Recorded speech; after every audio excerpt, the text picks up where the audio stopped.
Okay, I'd like to call the meeting to order of the Menlo Park Fire Protection District Board of Directors at 7:02 tonight, January 15th. Roll call, please. Director Crawley. Present. Director Jones. Here. Director Bernstein. Present. Director McLaughlin. Here. Director Solano. Here. Okay, we have a quorum. If we can stand for the Pledge of Allegiance. I pledge allegiance to the flag of the United States of America and to the republic for which it stands, one nation, under God, indivisible, with liberty and justice for all. Okay, this is the time when I will open up public comment number 1 and ask anyone from the public, whoever wants to speak, to do so now on items that are not on the agenda. I don't have any public comment cards, so I don't know. Okay, Jen? Okay, I will close public comment number 1 and go to, item 1, which is the Menlo Park Firefighters Association and Benevolent Activities Report, and I don't see anyone here. So if someone comes, we'll do it later. And I'm actually now going to move up the presentation for the campfire deployment report to the beginning of the agenda because Fire Marshal John Johnston has to be at another meeting. Thank you, John. All right. Thank you very much. This is a very quick presentation just to let you know of our involvement with the campfire that was up in Paradise in 2018. And this is briefly with the district and the Urban Search and Rescue Task Force 3 deployments. Hey, John, do you mind turning down the lights one notch? Yeah, that's a good idea. That's much better. Thank you. So we went in 3 forms. We went with State Task Force to provide suppression efforts. And then the Urban Search and Rescue Task Force 3 went up to assist with the search and recovery efforts that were so large after the devastation. And then the unmanned aerial vehicle team also went up with a large team to aid in performing mapping of the areas up there to aid in the search and rescue and other efforts. On the suppression side, just so you know, this was the deadliest, most destructive wildland fire in our history with over 153,000 acres burned. 95% of the town of Paradise destroyed. The town of Magalia, same thing, over 90% destroyed. The town of Concow and one other little town just devastated. Over 18,000 structures lost and 86 deaths. Our strike teams, we went out in 2 forms. Chief Long led a strike team from San Mateo County, and then our Engine 4 also joined another strike team to go up there and assist in leading and be part of the firefight. The activities that were performed, of course, were wildland firefighting, assisting in structural defense, supporting any firing operations, rescuing a lot of animals that you can see on the right that were able to be assisted through a lot of different resources. Urban Search and Rescue is called up on Saturday, November 17th through the governor's office to help with search and recovery. If you remember early on, there were reports of hundreds and hundreds of people missing, and there were feared that there was going to be hundreds of bodies to recover. And so the search and rescue efforts were increased greatly throughout the state. So they went up to the town of Magalia. They had a population of over 11,000, and they were able to search 1,300 structures in 7 days. Chief Dan Coyle led the task force and made sure the team was able to reach the objectives that were given them. And they were there through Thanksgiving. And then the UAV team deployment was deployed out for 5 days. The teams here, you can see them planning. They assisted with Task Force 3 in performing some visual missions in hard-to-reach areas where they were able to fly the drones down into areas to see if there were actually any structures or cars in areas that would have taken people about 2 hours or so to be able to walk down and perform, where the drone was able to actually fly down and perform visuals within 5 minutes and aid in the speed of whether or not they actually needed to commit people down to those searches. This is a picture of the maps that were actually made for the incident command for the mission to actually map the town of Paradise and Magalia. It was decided to map the entire cities so that they could aid in having accurate current maps for all of the search and rescue teams as well as the after efforts. 16 teams were formed through cooperation with the Alameda County Sheriff, Contra Costa County Sheriff, Stockton Police, Union City Police, Hayward Police, Stanislaus County Sheriff, and San Francisco PD. It's a huge effort that was amazing, being able to have this large of an effort together. These maps show the physical boundaries that all the teams were given, and they were pre-done the night before and preloaded into digital mapping, and then teams were sent out. This is an example of using our Phantom Pro 4, but we also use Mavics depending on the mission, where we went up and actually mapped in high resolution all the way down to within 2 inches of accuracy all of the town of Paradise and Magalia, so that they had this high definition imaging to be able to go down and perform, whether it's for insurance reasons where they're able to look at the destruction that took place to help residents with recovery efforts and claims, but also to, again, really help with the search and rescue efforts. 16 teams in 2 days, over 17,000 acres were mapped, 518 flight missions, and over 70,000 high-resolution images. And to date, from what we can tell, this is the largest team in mapping ever done with UAVs. That's the end of my presentation. Very quick and brief, but through that we have a lot of efforts given through the Menlo Park Fire District. Any questions or comments? Are you going to the Menlo Park? I'm sorry? Council meeting? I'm going to the East Palo Alto Going to the Council meeting to East way. go support the RV Ordinance. issues and efforts ordinance. Oh, great, thank you. Jen? Did Google send a team up there to do some mapping? That answer I do not know. We did have some assistance from a couple of local companies here in being able to process all of the images. Yeah, Google had one person that I know they worked with. I don't believe he was up there. But on the back end, so there's 2 ends when you do the UAV part. There's the flying and the missions, and then getting the SIM cards, if you will, and then loading all the data in a software program. So it was a company, Drone Deploy out of Yeah, San Drone Francisco, and then Google gave this one person, whether it was on their own, gave some back-end support. So, it's still evolving, so flying and stitching everything together was done in kind of record time. Yeah, we had it But- all done. Yeah, but there's a big front end and a big 24 back end. hours. And John talks about 2 days of mapping, but he mentioned 5 days total. What happened during this mission was they flew then, most of the team left, but a few stayed. And if you can go back to the one with Yao and Greg on there, if you don't mind. So actually, these 2 firefighters, Greg Wamba, who's a captain, and Yao, were on the first initial deployment for firefighting. So they were on one of the strike teams. As soon as they got back, they literally drove back up to Magalia and assisted the UAS team because they're a part of this group, and they wanted to help out. So I thought that was, quite an honorable thing for them to do, because it was a pretty rough ride for them initially to go to the fire, be there for 10 days. At the same time, in the 3 days that then Chief Calvert and several others were flying some of the spot missions for the task force, and Chief Coyle was involved with this, they were able to use the UAVs, not in a mapping capacity, but to fly ahead of where the task force missions were to validate if something or somebody was there, which was a much better use of time. The irony in that, for me at least, was back here, was at the same time that occurred, we got a mission briefing memo from FEMA, who then, through the USAR program nationally, and this is run through the state, determined that you could no longer use drones on FEMA-related urban search and rescue task force missions.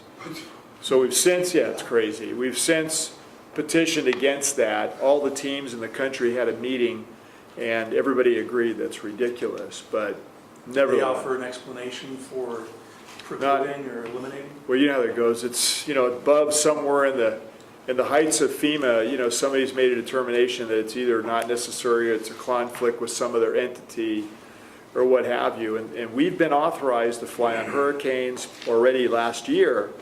but you can see something politically is up. So all 28 teams in the country actually have bind together at this point, so that makes no sense. And so, we need to explore why you want to allow that. Now, it didn't affect us, because California OES is the one that is sponsoring this, not FEMA, the FEMA program. But, it's kind of troubling to be up actually being successful using drones, proving, how you can make a mission more successful while the federal government's sending a memo telling you you shouldn't be using that technology. I mean, it's just counterintuitive. So I don't know if Dan wants to say anything about it. He was there, Chief Coyle was there on the task force side, and they're the ones that did, the recovery operations. Dan, you want to say anything? I'm sorry, I just walked in, I'm not sure you've already covered this. I don't know. We just did the presentation. Yeah, John, you want to flip back to the task force slide? Very brief. Okay, yeah. So I was the task force leader for the Task Force 3, and we had our Tech 3. We teamed up with, in our division that we were in command of. I think the biggest team, we had 160 people working under us, from National Guard to law enforcement, search and rescue. And then our UAS pilots were sort of in the area. We had constant communications, and we had an area that we didn't want to commit. I saw it last night. We didn't want to commit people down a road that we weren't sure if it was passable or where it went. They flew in one instance, they flew the drone about 4 or 5 miles down the road. Did confirm there was a burned structure. We then committed guys down there on ATVs, and they did find positive human remains there, so that was one of our finds that we wouldn't even know about if we hadn't had the drone there. So it was helpful, not faster. So was it the 518 flights, was that one drone or several? That was Multiple. drones. So Yeah. we had 16 teams, and each team, I'm sure, had one or more drones in each team. So that was the total number of missions that took up, obtained data, and brought back down. Flight time, not to be useful. Yeah. One of the other things on this, and again, Chief Coyle could probably comment more, I mean, a Type 3 is essentially, for the state, is about just over 30 personnel. But typically on the federal side, there's a transportation package as well. What Dan was mentioning about supporting other agencies, that was only possible because the cash that they bring, the setup that they have with physicians and engineers and canine teams, allows other teams to plug in and be supported by them. So they're kind of the hub organization, and other, groups within the state under heavy rescue can work back through them, or the volunteers or the search and rescue folks, law enforcement. They can do decontamination. We have a hazardous material component. If you look and you see them in the white suits, I mean, that's for contamination. But remember, the dogs were working in there too. And we brought 2 dogs. And it was probably, for a mission this size, well, not probably, it was too much really for the 2 dogs that were assigned to just the team. There weren't enough dogs, correct me if I'm wrong, really in the theater of operations to do all the searches that they had to do, because the dogs got work more than really any of the humans did. So, really an incredible asset. But, one of the dogs that we had, George from Mountain View, and his handler, Tim Howling, because we're a composite team of other fire agencies and professionals, we couldn't do it without them. But, that dog, had 3 different injuries on his legs, right? And the dog just keeps working, but that's not exactly in the best interest of the animal either at times, so. Rob, do you have any questions? Oh, no, I'm fine, thank you. Jeff? No. I have a quick question about the K-9 Team Herald. Were there any other volunteers for that, or did they think they only needed 2, or they underestimated So it? 2 with our task force, and actually 1 came from Oakland or Sacramento? Sacramento. Okay. So, and there's a difference between the dogs. So you have a search dog, there's a live find, that's how they're trained. The HRD dogs, human remain dogs, really kind of came into their own. The first deployment that we really used them was the Space Shuttle Columbia and the recovery of the astronauts. So, that's kind of taken off since that point. I would even say it's a cadaver dog, because the training is much more, finite, smaller finds of human remains, bones, things like that. And so these dogs, you don't find a lot of these dogs around. So it's a limited resource. They actually had to crawl throughout the United States, which is what happened to us in Texas during the Space Shuttle event too, and bring these teams in from all over the country. It's hard to get certified. Once you get certified, there's only so many missions that come up. and a lot of the handlers are civilians just because of the time and you know, amount of training that it takes, although Tim, coming from Mountain View, had done a good job to cross-train his dog. But that's not every handler, and certainly not every animal. You can spend 2 years training your dog and not have it pass the certification test, and all of it's for naught. So it's a limited resource, and in this particular case, it was in super high demand. Any other questions or comments? Okay. John, thank you Thank so you. much, and tell Appreciate it. everyone thank you as well. And I know thanks it was a lot of hard work. to Chief Coyle and the crew. You can see Yeah. the one shot up there. They're at the table having Thanksgiving dinner, Dan. late Thanksgiving evening, right, Dan? Or the next day? I don't remember which one it was. Very late, yes, thank you. Well, thank you. It's a tough job, and y'all are doing a great job, so. Okay, item 2 is your chief report. Harold? Do you want to do that, or do you want to move to Chief Navarro since we're doing reports? So I guess we could recalibrate on the computer, right? Yeah, here. Manny's- Yeah, Manny, why don't you Manny's do got his yours? stuff there now. Yeah, perfect. Then let's just jump to the draft strategic plan update that Manny's been working on, which is our second presentation. So before Manny starts his presentation, this is something that I know the board has been asking for. You know, again, Manny will explain, we just got 3 bid packages for the standards of cover study that we had commissioned. So Manny and his group are evaluating those. Under accreditation, which Manny spoke to last year, this is an element.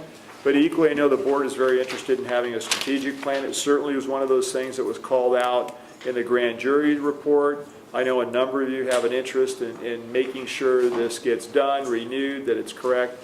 And Chief Navarro's been doing a lot of work behind the scenes with the staff and putting all the elements together. So this is the draft.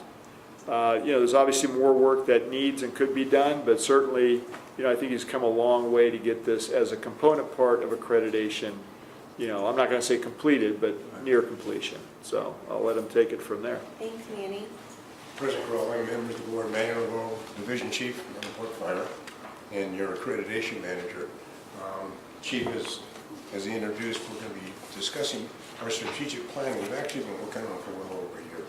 So I'll give you some of the details relative to that. The plan elements themselves are pretty well defined in the accreditation process. And they'll ask in that when you do that strategic plan, you have a philosophical statement or shared vision. You got to define what the fire district is or some description relative to that. Talk a little bit about the growth and development. We've got pillars or principles, guiding principles within that plan itself. Firefighter Code of Ethics. We did a SWOT analysis. We started that over a year ago to start the process. And then the strategic planning process itself goes into goals, objectives, and deliverables of the way we define them. So those elements are all called out in the things that we get from accreditation process, and they will ask for those when we come to become accredited. Part of it is the shared vision. This actually is codified in our rules and regulations. We did an exit poll process a number of years ago. So basically, these are the pillars upon which we ask our employees to be able to perform their duties. They have to be responsive to the needs of the community, be professional, how we conduct ourselves, complete our work. Trust is a big issue. It must be earned and maintained, both internal and external. Talk about ethical decisions and conduct and community professional expectations. Visionary and future orientation. And I think you saw some of that today with the drones. We're always looking ahead. Now that's like technology. Maintain relevance in a changing world. And this is actually a challenge for many of us, but for the youngsters coming in today, they're going to find a fire service that's so much different than we saw when Harold and I started a few years ago. One of the things in the elements that is in the strategic plan is just some general information about the district itself. So when the reader opens up that strat plan, they're going to know what the district is, a little bit about the geography, who we are, kind of high rises we have coming in, the population, the traffic. All those are just kind of a general discussion within the plan itself on some of the things that we're facing. So as we talk about what we're going to be doing strategically going forward, that discussion is part of that plan and people can, of course, apply with it. We started this well over a year ago, actually in 2017, when I first got the project, before I was even going to start the project, I was still managing the task force. We put out a SWOT analysis, and part of that, sorry, I gotta go backward. There we go. Part of that is we went to all our employees and said, what's our strengths, weaknesses, opportunities, and threats?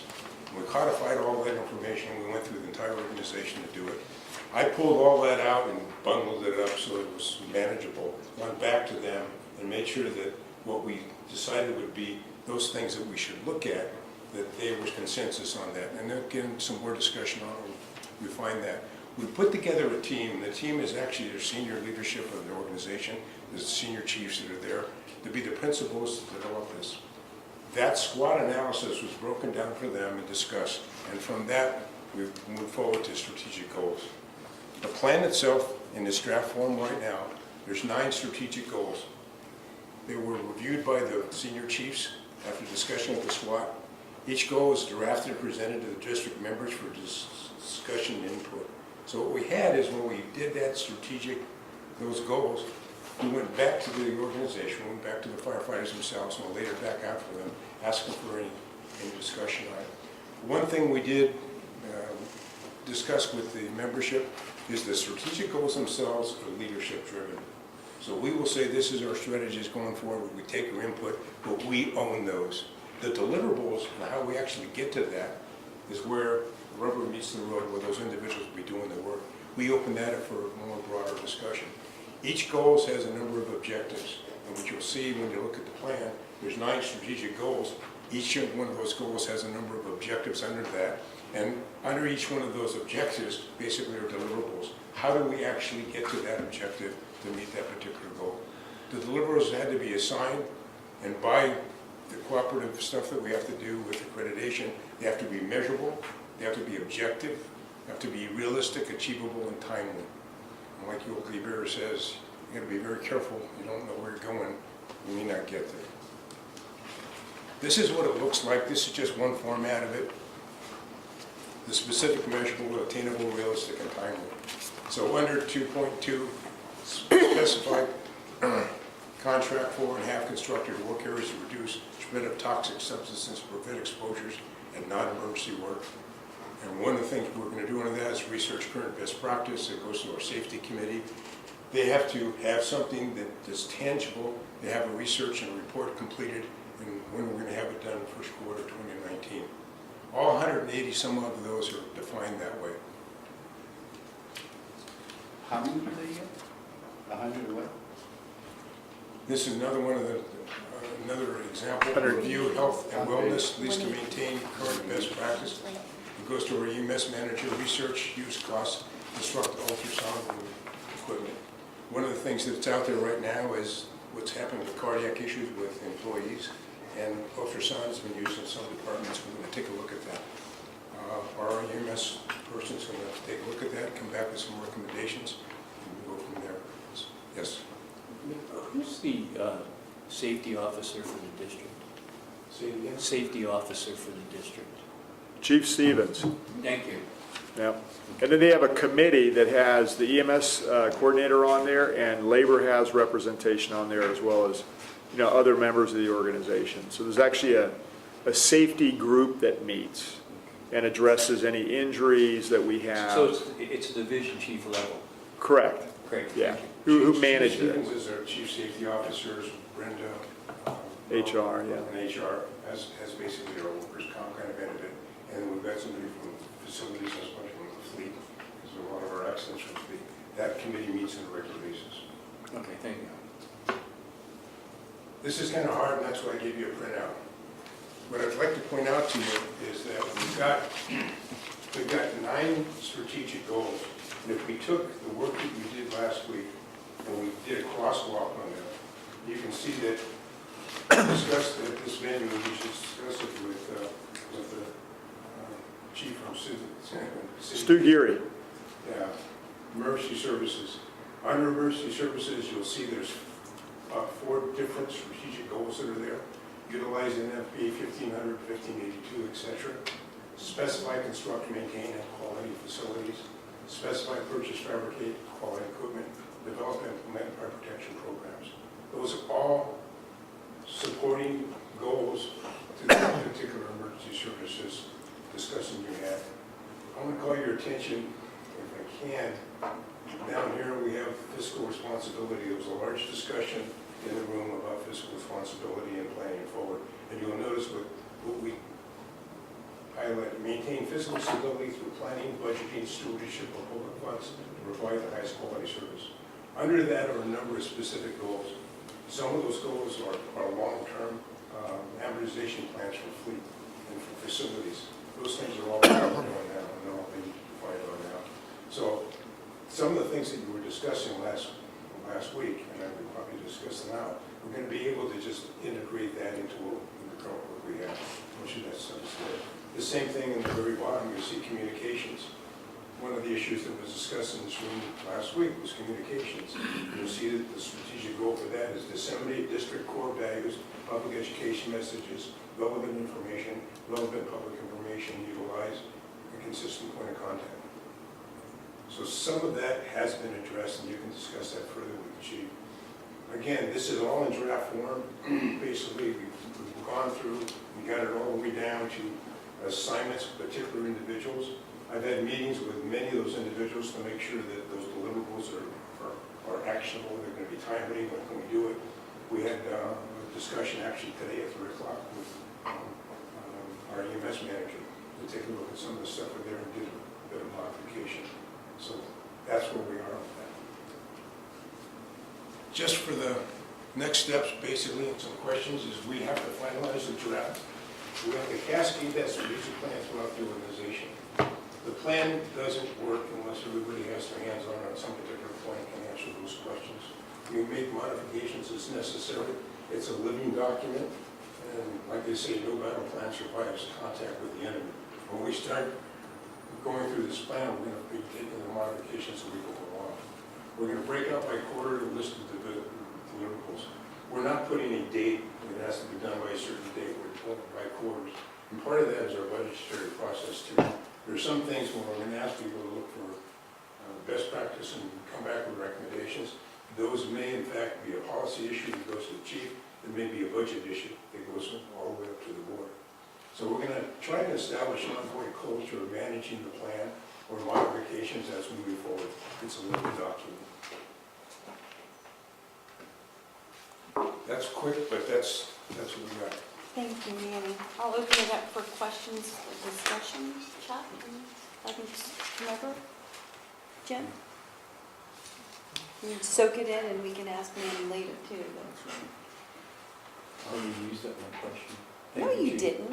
You have to coach Rob. If you have any more questions, please. Can I This is the time. Can I point out one thing that Director Solano actually had provided? So Director Solano at one point had provided the board with the CHP's strategic plan, Yes. and we discussed different agencies like, I'm trying to remember, San Ramon as an example, Santa Clara County. So Manny's looked at all those, and we evaluate anytime we have something like that, we'll send it off to Chief Navarro to see, you know, how do we compare? Have we looked at those same things? What's our process? I mean, both, you know, probably more relevant to fire service was San Ramon and Santa Clara County because they're both accredited agencies. So we looked at them to see how they did their business, and Manny has met with them. Equally, Palo Alto has been involved with the same process, and so it's been kind of nice to go back and forth with them since they're close and they collaborate as well. So it's not like we're trying just to do our own thing. I mean, it's important to have the internal customers be involved, and I think he's done a good job of doing that as part of the process. In addition to that's just important. And then most recently, Manny sat in your meeting last week because part of what we wanted to do is do exactly what he showed you, which is what did you talk about? And organically, without you seeing this, what are the commonalities that get brought up? And there's always a lot of commonality, right? Because there's only so many things that we do. I mean, finance is always part of it. You know, you're going to have succession. Those are some of the bigger things. And then how does that happen? So there's a lot of work that's been done in the last year and through the accreditation process so that it's part of that process. And it's slightly different than strategic thinking. I think what Stu is trying to do with the board, but it all fits together. So, hopefully you get to take a look at the plan and see, all the more fine-tuned detail that he's been involved with. Virginia, I waved too quickly. Okay. The strap plane crosswalk, are these the 9 goals? Those are the 9 strategic objectives or goals, yeah. And basically, what we said, those are 9 strategies. Under those, we've defined a handful of goals to get to that particular strategy. Because the language in that overarching statement is pretty broad. What does it actually mean? When you actually break it down, you'll see in some cases there's a half a dozen different goals. To get to that, this is what we'll do. This is specifically what we'll do. And then how to get to that one is how it gets assigned. So if there's an objective to reduce response times, Right. where would that fall in those 9 Response fall- elements? Well, You mean within the 9? Yeah. Right. Yeah. Which one would that be attached to? when we get to it. Or is it at 180, right? I mean, that's, Right. 181. well, it could be 180. I mean, response times are a big deal on the performance side. But all of those 180 objectives fall under one of these 9? Chief Navarro is going to have to answer that one. I know that when I asked him to sit in and try and figure out where's the pieces where it's similar, I can't speak to that. He'll have to talk to that because I didn't get into how he did it. Because I'm not in there every day touching it, so.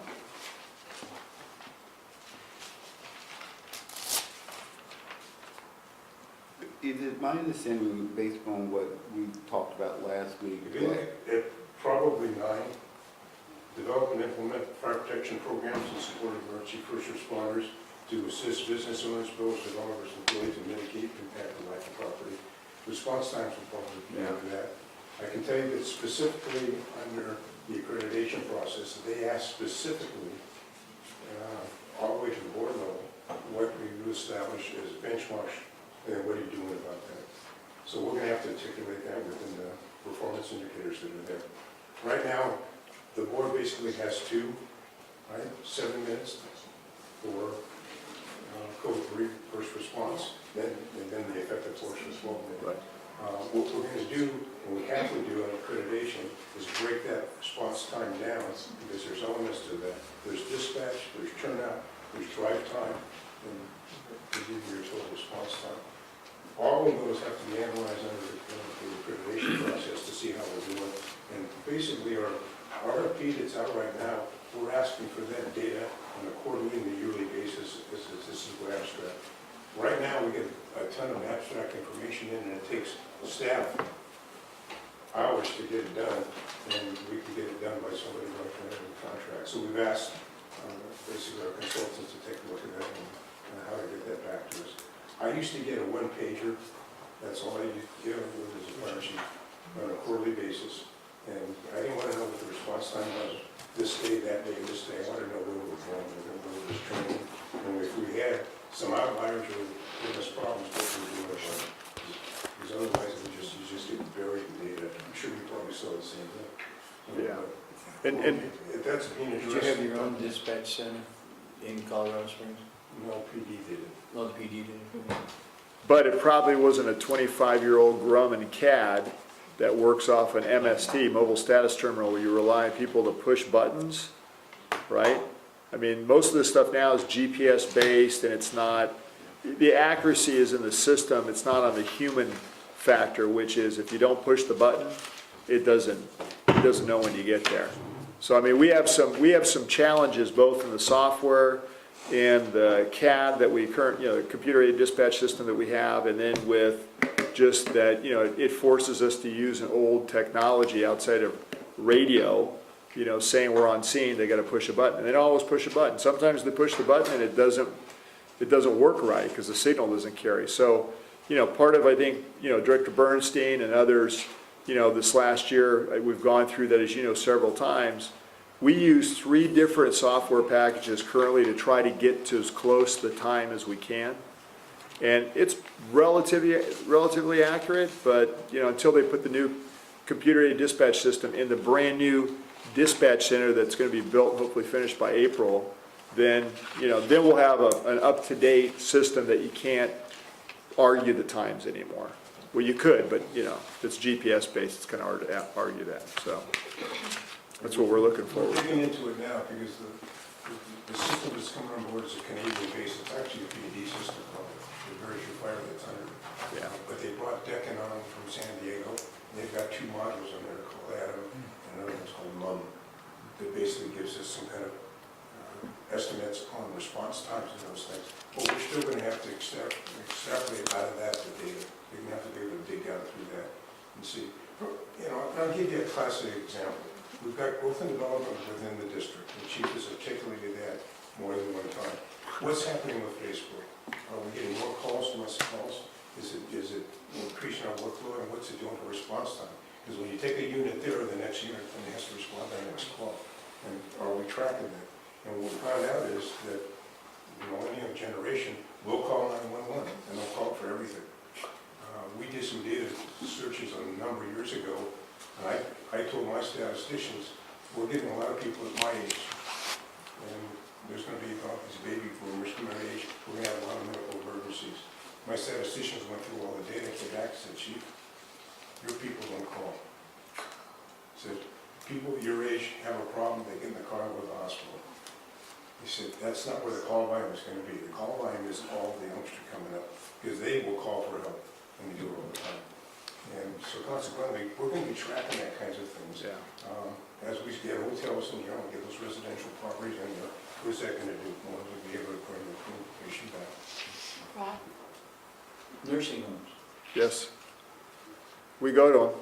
We track the data. Because it's actually been a problem. There's a new policy in the county too with that. Because in the past, there was abuse going on. I'm not talking about the patients. I'm talking about the over-reliance on calling 911. I mean, either you have qualified nursing staff or you don't. And then if you have physicians on site. I mean, so many times they were wanting just an interfacility transfer of a basic life support ambulance. So dispatch has a different, I believe, set of cue cards now, whether the Claussens or whatever, to drill down whether or not we even need to go.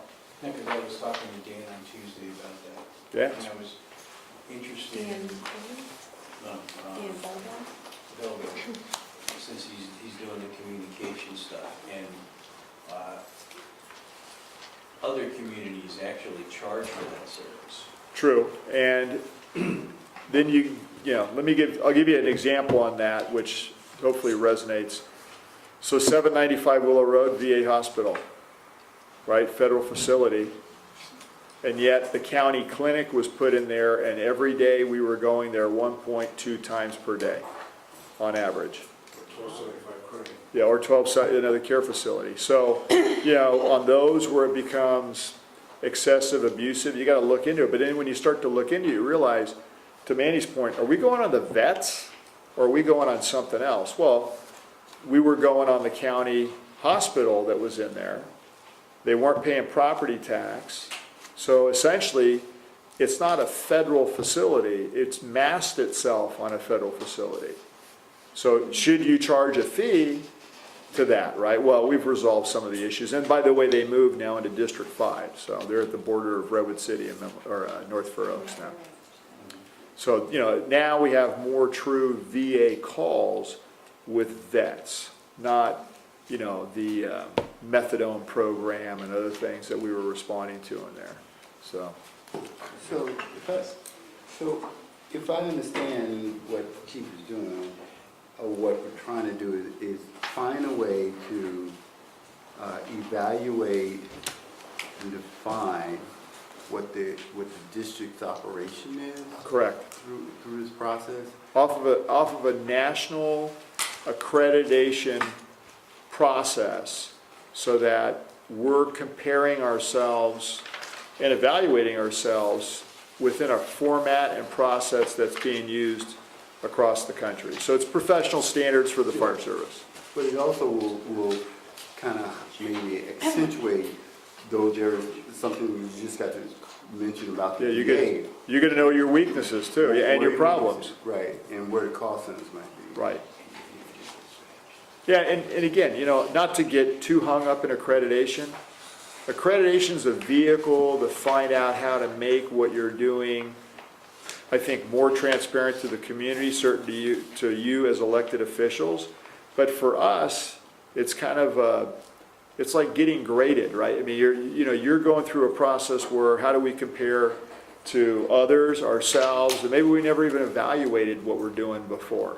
And in that, you're going to find things that you don't like and things that you do like and things you can improve upon and things that you say, you know what, we're doing pretty good there.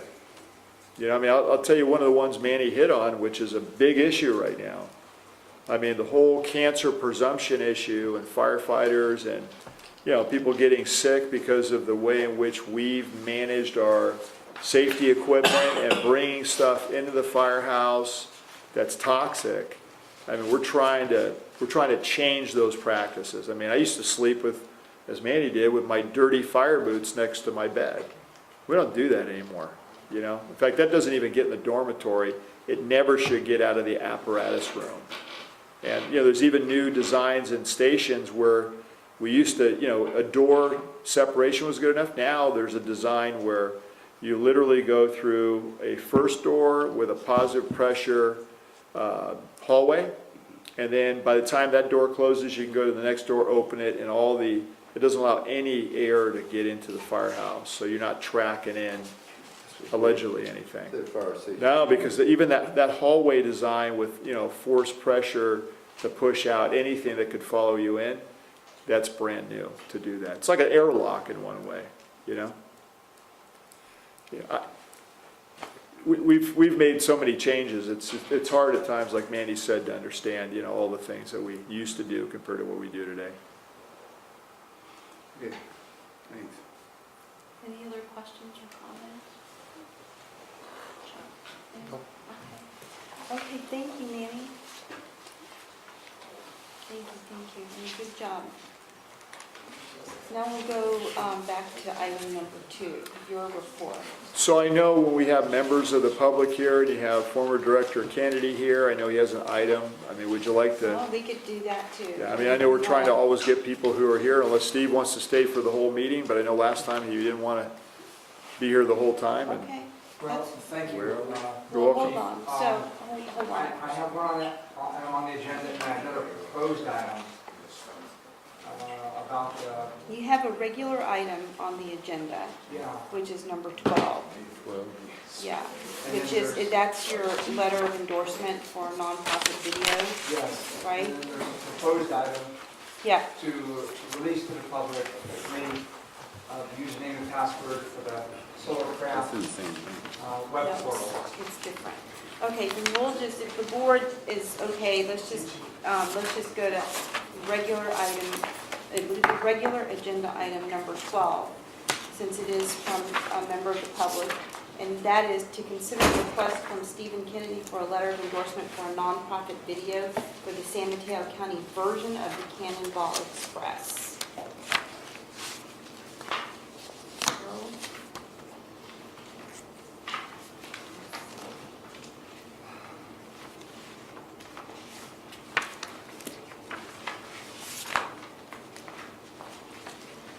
So this was proposed back several months ago, Yeah. and Director McLaughlin was not on the board at the time, so I don't know if you want, you know, Steve to talk about what he's proposing, so that, you know, obviously, I've reviewed the website. Okay. And the script and whatnot, so I feel pretty familiar, rather familiar with the material. Thank you. you're welcome. Okay, Steve, if you'd like to go to the podium and tell us what this is. You're asking us to accept this report and to consider this request. Yes, I've been working on this video project since about 1993, shortly after the Oakland Berkeley Hills fire. Now, I started collecting letters of endorsement about 1994. I ended up collecting about 120. Some of them came in from fire professionals, fire captains, people that I've met over the years. And then from a wide cross-section of society, letters have come in from as far away as Australia and Massachusetts and Colorado. So this time I'm asking a government entity to do this. That's the Menlo Park Fire District. And basically, you know, I'm hoping to get the fire district on board so we can prevent another campfire from striking Northern California again. Okay, so Chuck, I think you were the president during this time, you had written a letter, and if you wanted to talk about your thoughts as well, this would probably be a good time.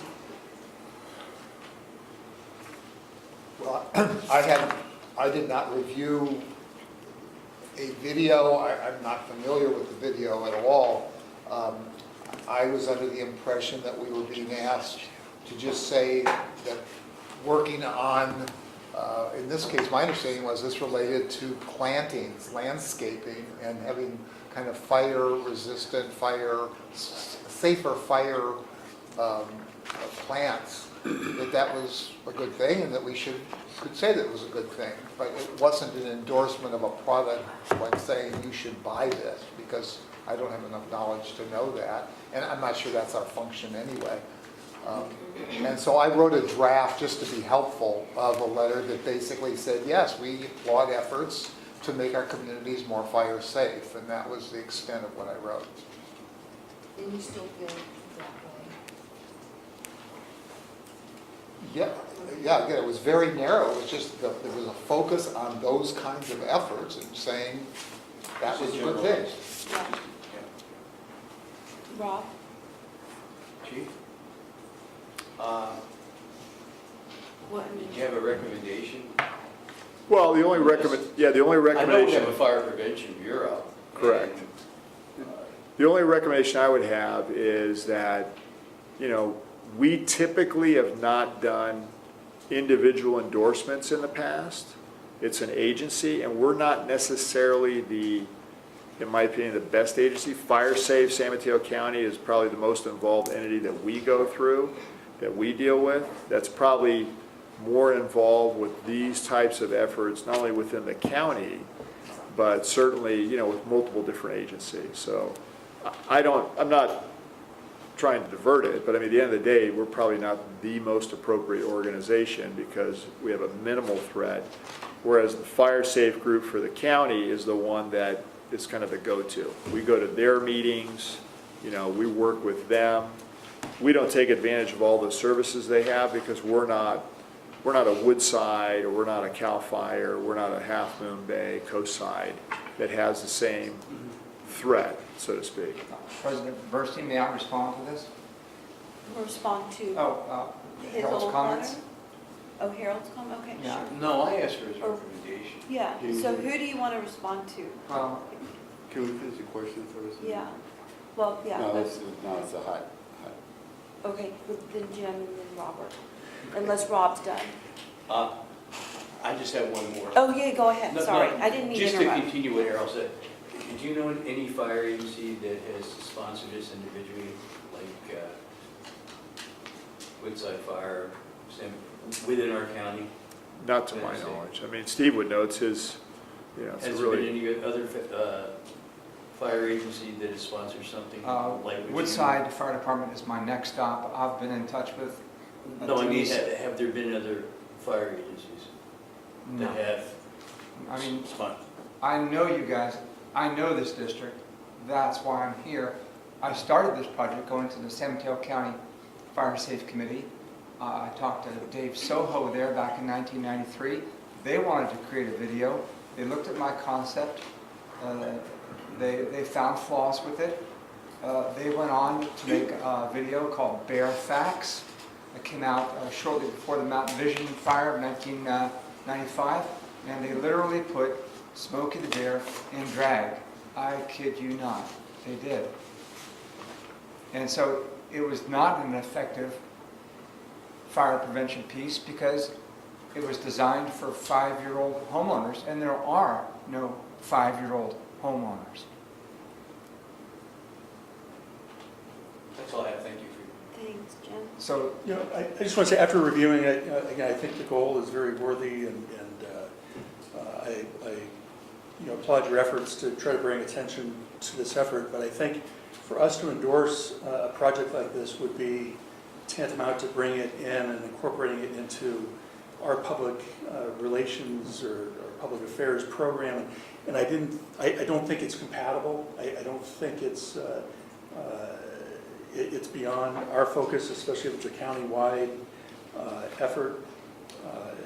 I reviewed that Fire Safe San Mateo County website. I thought was very good. They're trying to bring attention to wildland fires in San Mateo County. In fact, I was going to suggest that perhaps that be linked to the district's website. If there was a resident that wanted to know more about, what can I do to make my property more defensible, point them to that website. Again, I think given the scope of what you've done, it would be if Fire Safe San Mateo County thought that it fit into their public affairs program, perhaps that would be a better place for it. Those are my thoughts. Robert? There's about 3 areas I just need clarification. I was looking at what's provided to us in a packet. There was like a memo that came from you and it went to Chuck. And it's in our packet, and I'm not really clear of what you are really looking for or asking. The reason I say that is that you start off with the video in the memo, and you talked about educating at-risk communities and prepare homeowners for emergencies. Then it moved into looking at the Cannonball Express, and I'm trying to figure out what is the Cannonball Express. And when I went to the website, I saw a variety of different things that was what Chuck talked about in terms of plants, in terms of different planting. It also talked about solar. It talked about a variety of different things. And then I moved on, and looking at your memo. And it started talking about passwords, getting passwords, name and password for solar system that the district have. And I don't know anything about what that is, it'd be nice when they find out. But then you're talking about getting passwords for that, and you end up in a letter talking about, you mentioned that your goal is to persuade homeowners to install rooftop solar. So I'm not clear as to, are you looking for the solar? Want the district to endorse the solar system, or do you want the passwords to? I know you talk about gathering data and information, but Director Jones? yeah. I'm sorry to interrupt, but That's I okay. wanted to point out that the solar password is a different agenda item, so we should probably wait until No, that. I know, but Michelle, it's in the packet for It's- this item. Oh, it is? Yes, Yeah. in the email from Mr. Kennedy. So It's that's in- what Robert's referring to. Yeah, I'm just trying to separate. I'm just trying to get a clarity as to, because all of these kind of mixed together. Right, I agree.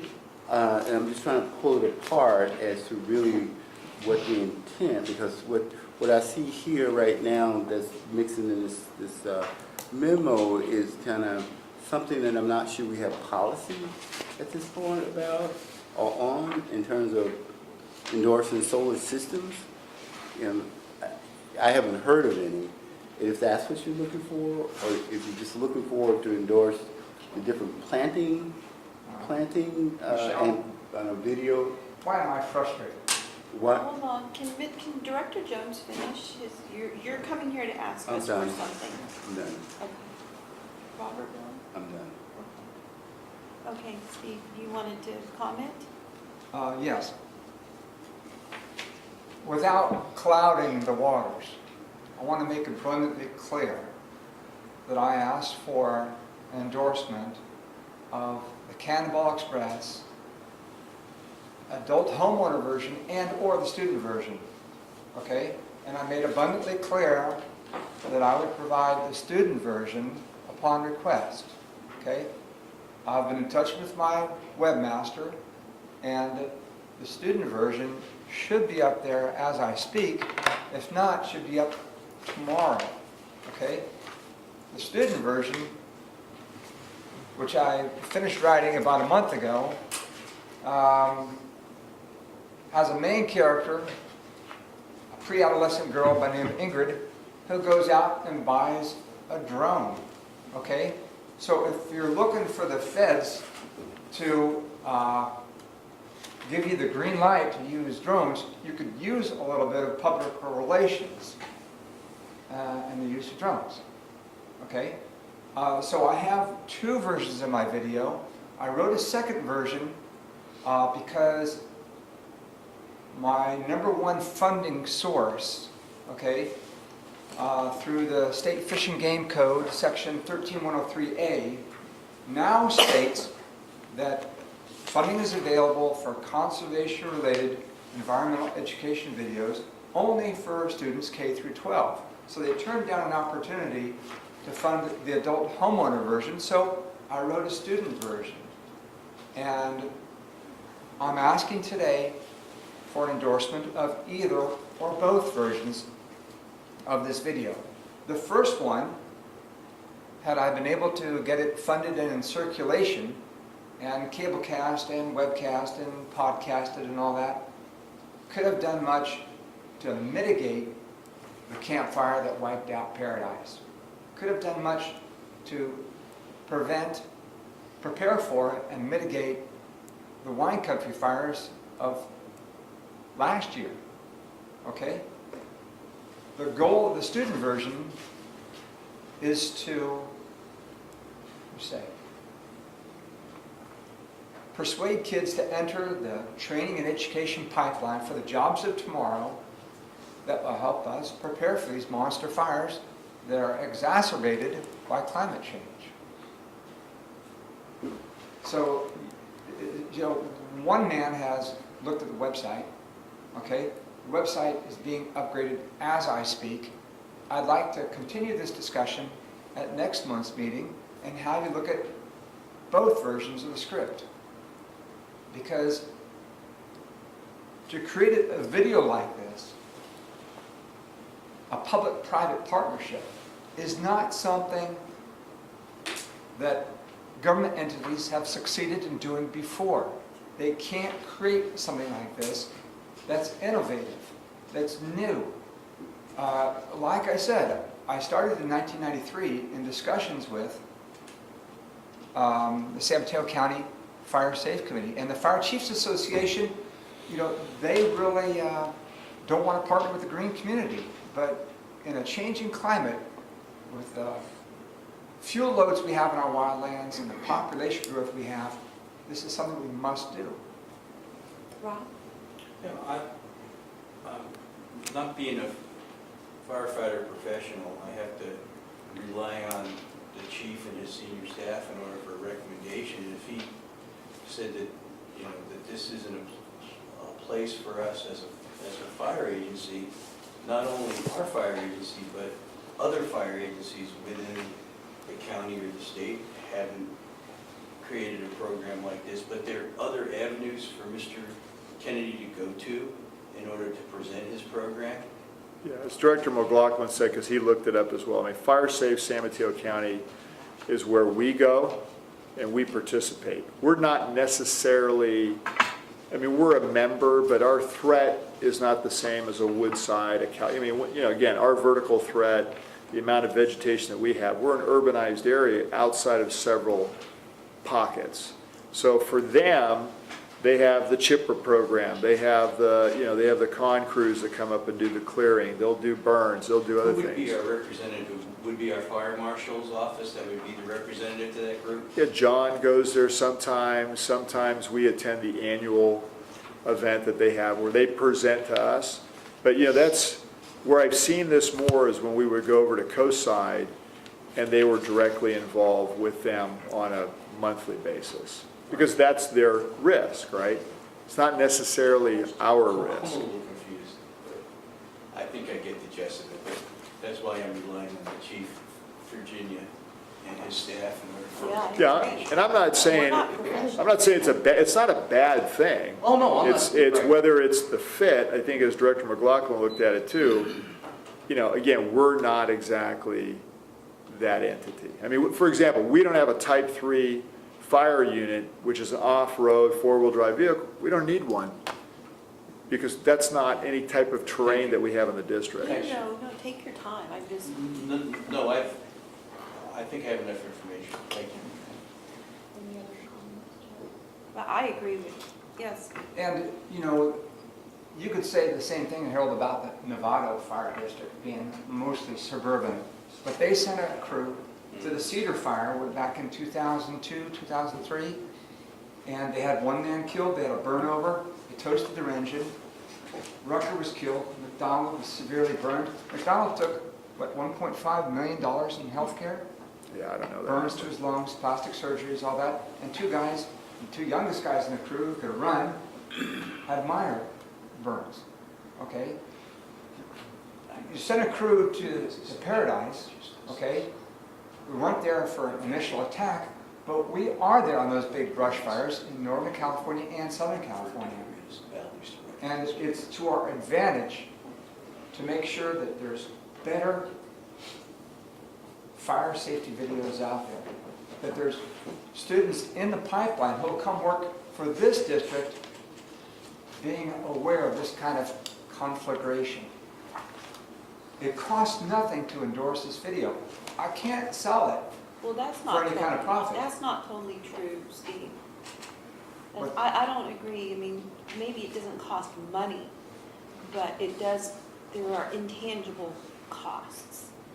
And so, and I agree with my fellow directors, but I'm also afraid of the possible liability if something happens and we're not involved with this. In which version?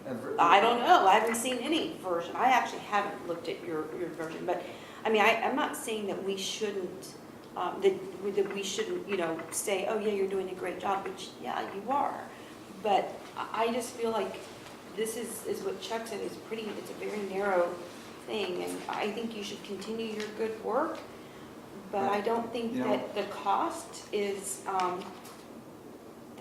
really not the issue. It's, you know, there are tangible costs, money, monetary costs, and non-monetary costs. And the cost for us as an organization that represents 95,000 to 100,000 people is also our reputation. And when I I've had to stood deal with- here as a board member and stepped outside my role and asked the board for endorsement, I could not get a motion firsted and seconded to even discuss the issue.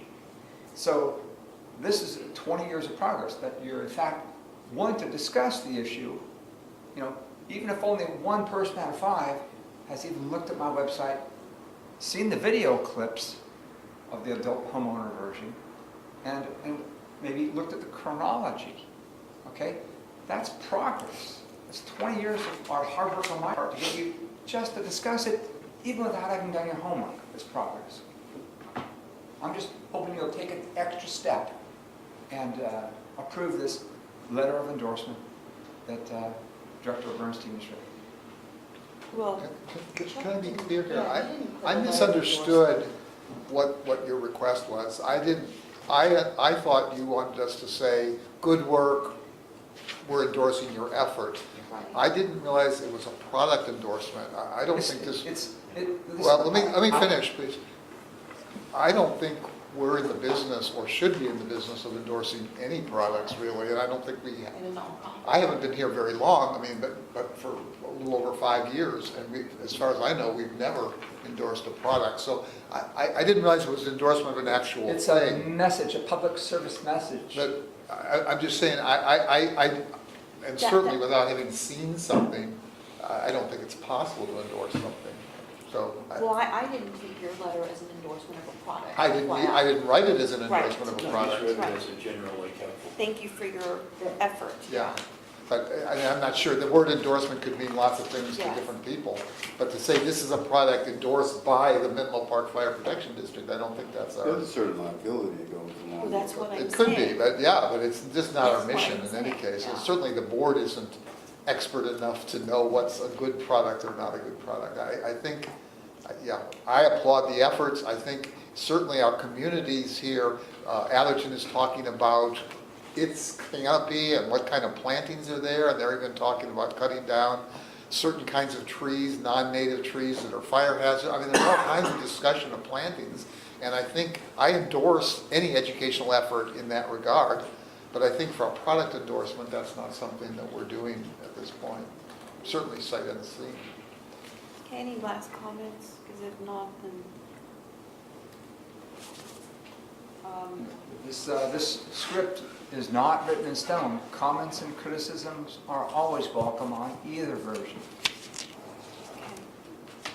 So is there a motion to send a letter of endorsement on behalf of Mr. Kennedy's video for the San Mateo County version of the Cannonball Express?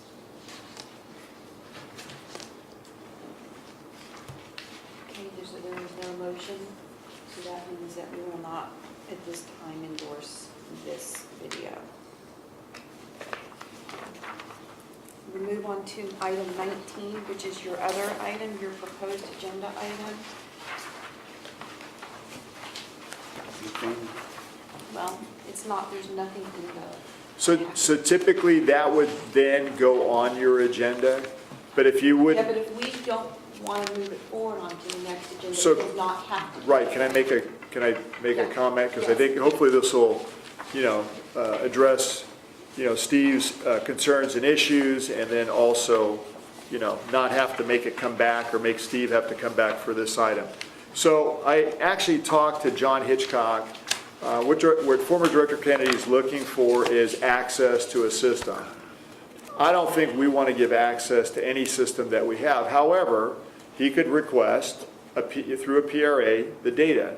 But why make him wait for the data if we could just give him the data? Because that's really at the end, I think, what he wants. So I talked to John Hitchcock. He today provided me with 3 years of data on what our solar panels are generating on Station 2. I believe that suffices to answer some of the questions. I'm not sure if it's going to do all of them. We sent that to Michelle this evening. Michelle has former Director Kennedy's information, and we can send that to you, and you'll have all the solar data that we collect off of Station 2 available to you. Okay. Okay, so rather than belabor going on, do you want to put it on the agenda, not the agenda? We'll give you the info. It wasn't that hard to get it. The one thing I will say is based upon weather conditions, solar only works so well, when it's cloudy. And then I also found out today, which I wasn't aware of, that we had an inverter problem, which was a warranty issue, which John was pursuing for 8 months. The good news is the vendor finally fixed it and they paid for it.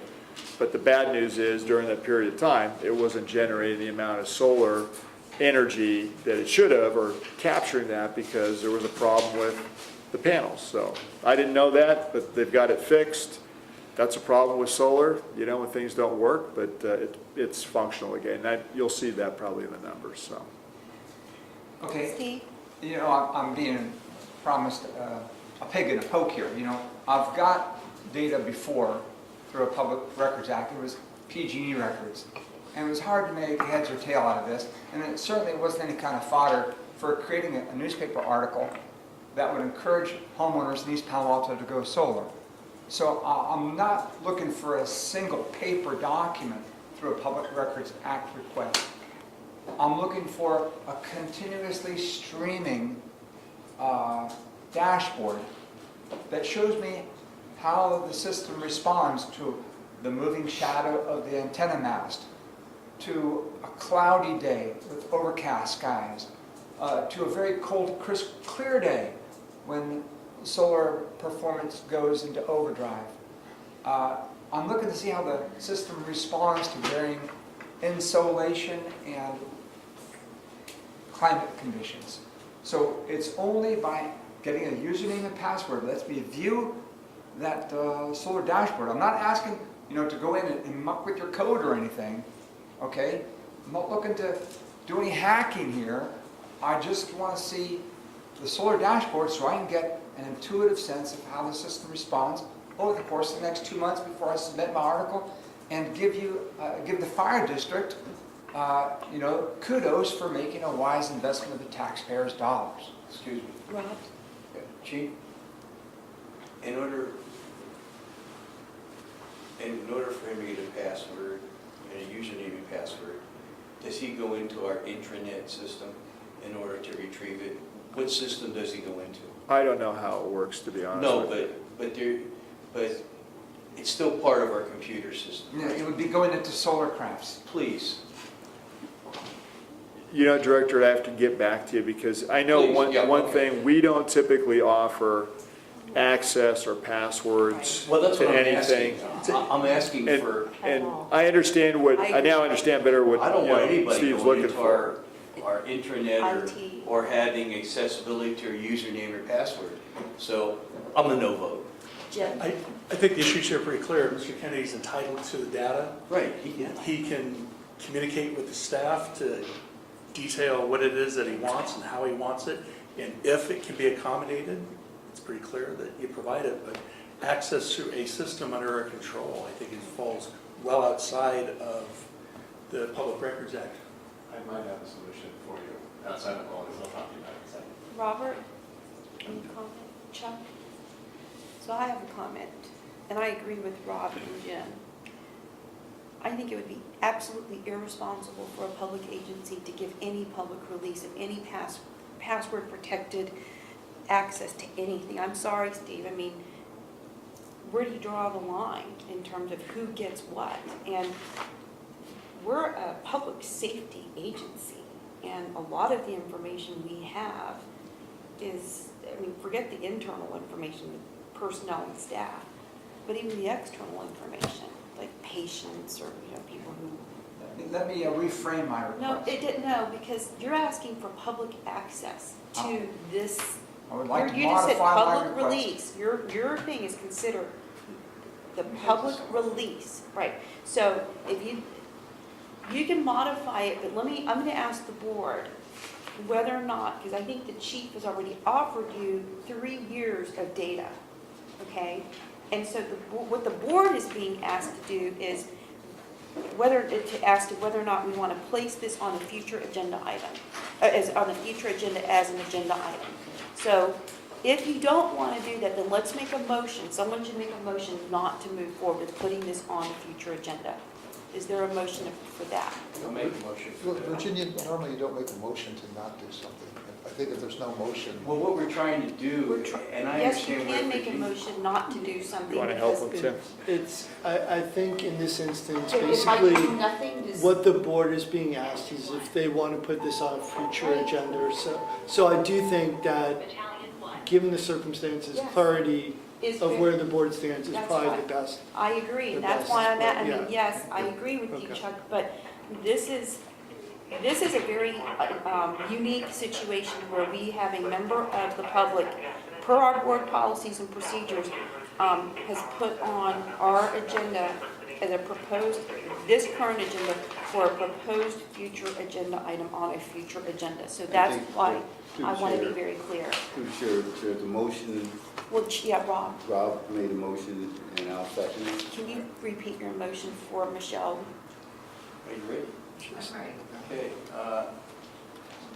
Should we reference the? Yeah, it's item 19. Items. Yeah, let's reference those items and not to put them on any further agenda. But let's give Steve an opening here where that if you do come up with something, because you say you have these videos and Well, then that's not the same thing as No, we're talking this. about putting the solar, getting the access to a password. Oh, okay. Yes, yes, So I- we're just dealing with the password? Yeah, Exactly. but we can include in there that we can give, It's not muddle the water. This- It's not muddle. okay, Yeah. yeah, forget the, I yeah. would stick with what's Yeah, on, the if agenda I item, could, yes, just stick Rob, with the agenda yes, item. yeah, you're right. As to the password and username. Well, basically, you're making a motion not to put this item 19 on a future agenda. Right. All right, Michelle? Yep, got it. And you're seconding this, Robert? Okay, you have a few more things to say, Steve. I'll have you Okay. finish and conclude before we go for a vote. You know, if the board approved a letter to Solarcraft releasing the username and password, then I could deal directly with Solarcraft. I never have to deal with your computers at all. Okay, thank you. That'd be great. Everybody's happy, right? Any other board discussion on the motion? Okay, all in favor of Director Solano's motion, say aye. Aye. So the motion passes unanimously. Great, thank you, Steve.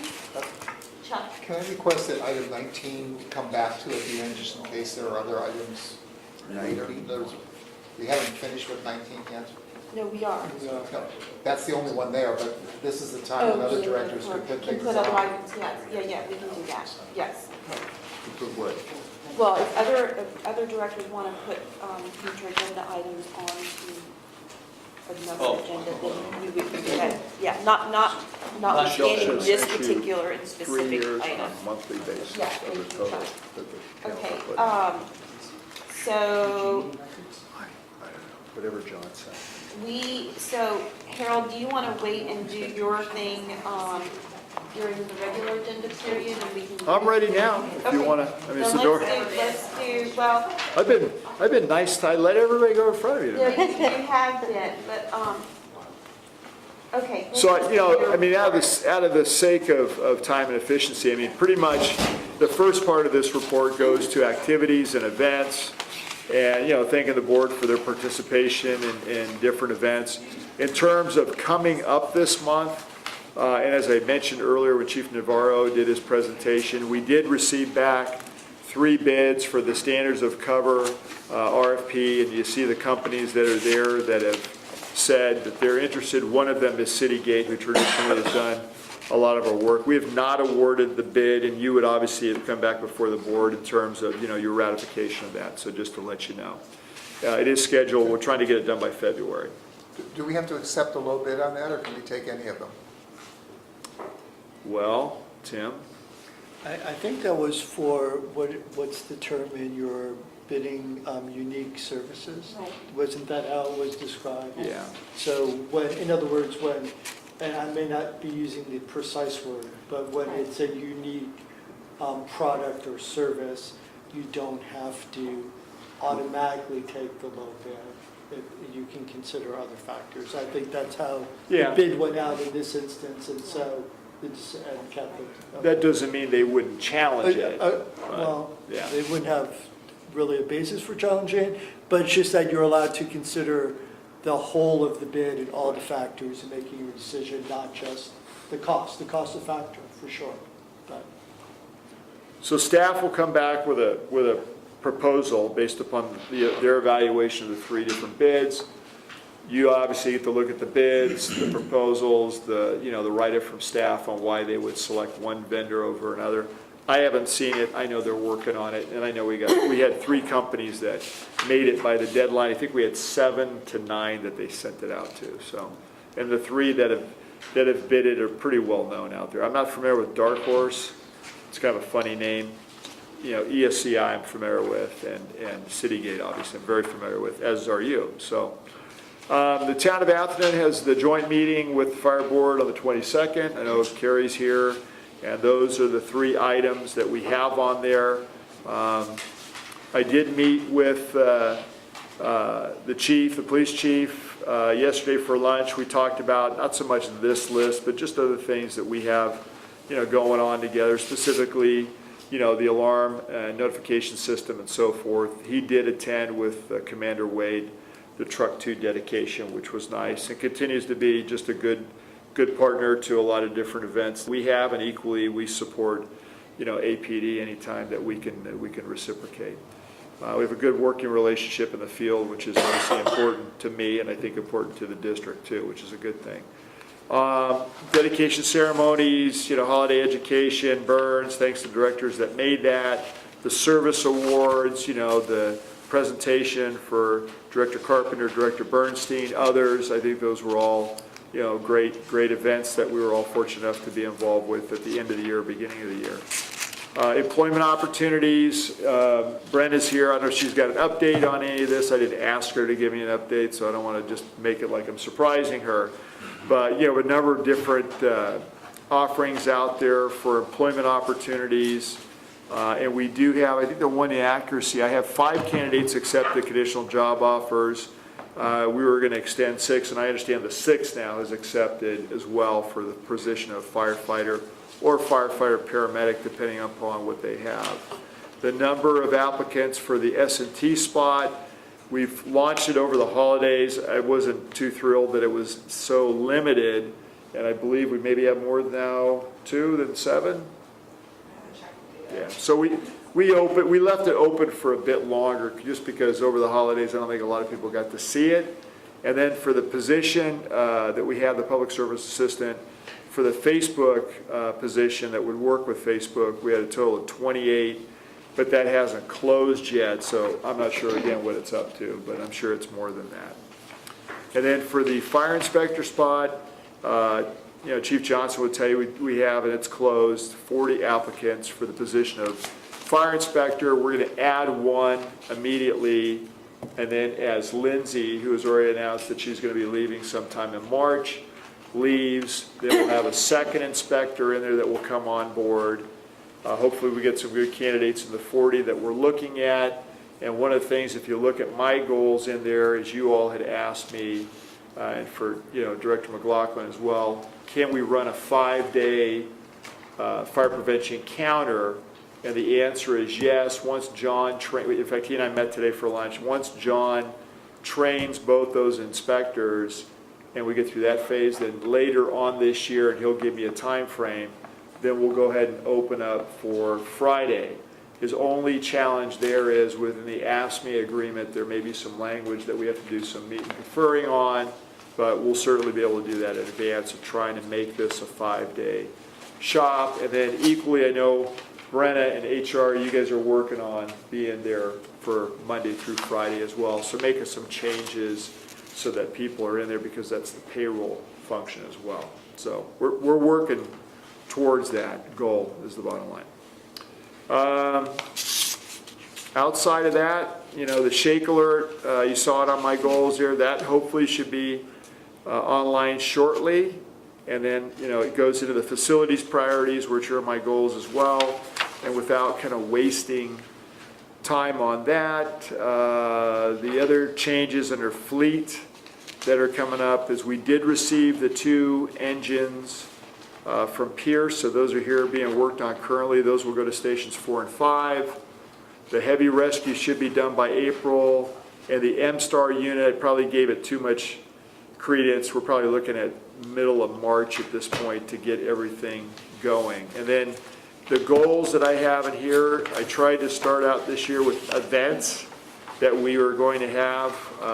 I'll populate that with information and calendar items once I get a better handle on what those could be. Those are more celebratory and just, like the 25-year anniversary of being an ALS system. And then preliminary goals and priorities. I took all of the things pre-having our staff meeting for January and threw a bunch of stuff in there that I'm still getting from staff that I think we can work on this year, and we'll work on a lot of it. And then I tried to distill that down to my top 3 priorities. I know you're still working on your items. And then community information, just, if you didn't know, again, for educational purposes, different things that we put out that we try and get done during the year, from information we provide for NFPA to information we provide to you in terms of, comp information, annual reports, the double-sided one-pager that I think a lot of people use is a great little reference guide of what happened the year before. Those are nice to have. And then the very bottom in there gets into, for your benefit again, who are all the people that I typically interact with, I deal with. And I think the only 2 that are elected positions in here, because this has come up before, for again, Director McLaughlin's benefit and for all of you, is I meet with the sheriff.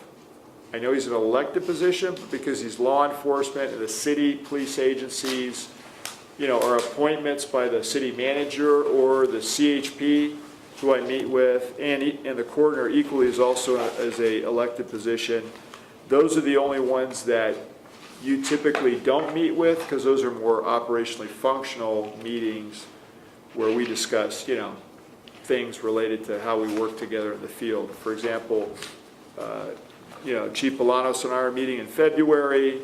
I just met with Chief McCauley. So I try and set all those meetings up at the beginning of the year just to touch base on, how's it going with our troops in the field, to what are things that we should be doing together. Chief McCauley and I discussed active shooter exercises again this year. We're going to have one at MA, and we're starting the planning process, for example, on that. So, that just tells you who I meet with outside of, yourselves and I don't typically meet with the elected officials from the jurisdictions. It's kind of your jobs, but as you all know, if you would like me to attend those meetings, I'm always happy to do it. So that's my report, and that's hopefully, helps you as you look at what you're wanting to get done this year. You now have from Chief Navarro with the strategic plan, from me, maybe not complete because we haven't had our January staff meeting yet, but I think a lot of pieces of what is in play, what's going on, and hopefully a lot of information that if you had questions about it before or you needed more information, it's there, or you can call me up, email me, whatever you choose to do. So that's it. You're welcome. I have three questions. Yes, sir. The first one relates to page 2, the employment opportunities. Yes. And the fire inspection positions. Yes. Why, since you said a future opening, it seems to me it's a present opening. We know this person is leaving. Why not fill it right away so that when March comes around, we're up at full strength and don't have to delay anything? I don't really have an answer to that other than I think John's trying to phase, it takes time to train a singular person. There would be maybe an efficiency to do two at the same time, but we get into desk space, vehicles, all those different things. So I'll find out why, but it could be that he also feels an obligation to Lindsay, who's still here, not to try and fill her spot before she goes. I don't know. I'll find out why. Well, let me say, you don't have to come back to me on it. I wasn't questioning John's judgment. I thought maybe there was some bureaucratic reason. It was like, No. we can't advertise an opening if we don't have an official opening, one of those legal things or Right. something like that. And in timing, because I'm thinking about this now, we haven't set up, or have you set up the interviews, and then we do backgrounds. We might end up being into March by the time this actually happens. It could do two at the same time, but I'll leave that up to them. Well, I would like to see us not be at partial strength, and that's the only reason I was asking. The second one, I want to follow up on something I asked about, and you answered the question about the parking. I'm talking about page 3, Okay. for the warehouse, Yeah. and the extra parking. My concern is this, that what we're using as parking won't always be there unless we do something about it. So my question is, do we really need more parking permanently? If so, you probably ought to think about that. If not, then there's no problem, and that was the issue. So, yeah, and here's kind of the best answer to that. We've always, depending upon where the warehouse was or the fire, if we ran something out of a fire station, when you end up with 70 individuals or even 80 on a type 1 task force that got to go out the door, that wouldn't even fit here. We used to run the program out of here. Now, back in those days, it was 56. So, we're always looking, where can we put these vehicles? When we were out at Station 77, we worked an agreement out with Tyco, and we could park vehicles over there during a deployment. So to your point, no matter where we are, we've never been in a facility outside of 1376 Willow Road, pre-Facebook, where there was enough parking in the area to leave the vehicles. And of course, then there's always, are the vehicles safe and secure? Which, even at Tyco one year, in an enclosed, secured facility, the tires were stolen off of one of our members' vehicles while he was out on deployment. Didn't go over so well, but, not the thing you want to come back to. So, to your point, we're actually talking to Borman Steel right now to see, which they're next door, if we can work out an arrangement to park over there as well. The lot's convenient only because it's right there. So, yeah, once, and we know that's not gonna be forever.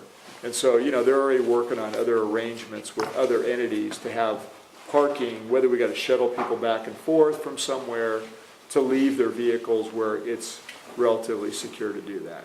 The other opportunities seem to be perhaps the performing arts facility, because they're going to have events where they're going to need perhaps to use some of our parking, and Right. we could have a Well, reciprocal the arrangement. only thing that we always, that people want to hear and we can't give them is how long is it going to be? Well, they could turn a team around in transit, or they could be there for 21 days on a deployment, and nobody probably wants to lose their parking for 21 days.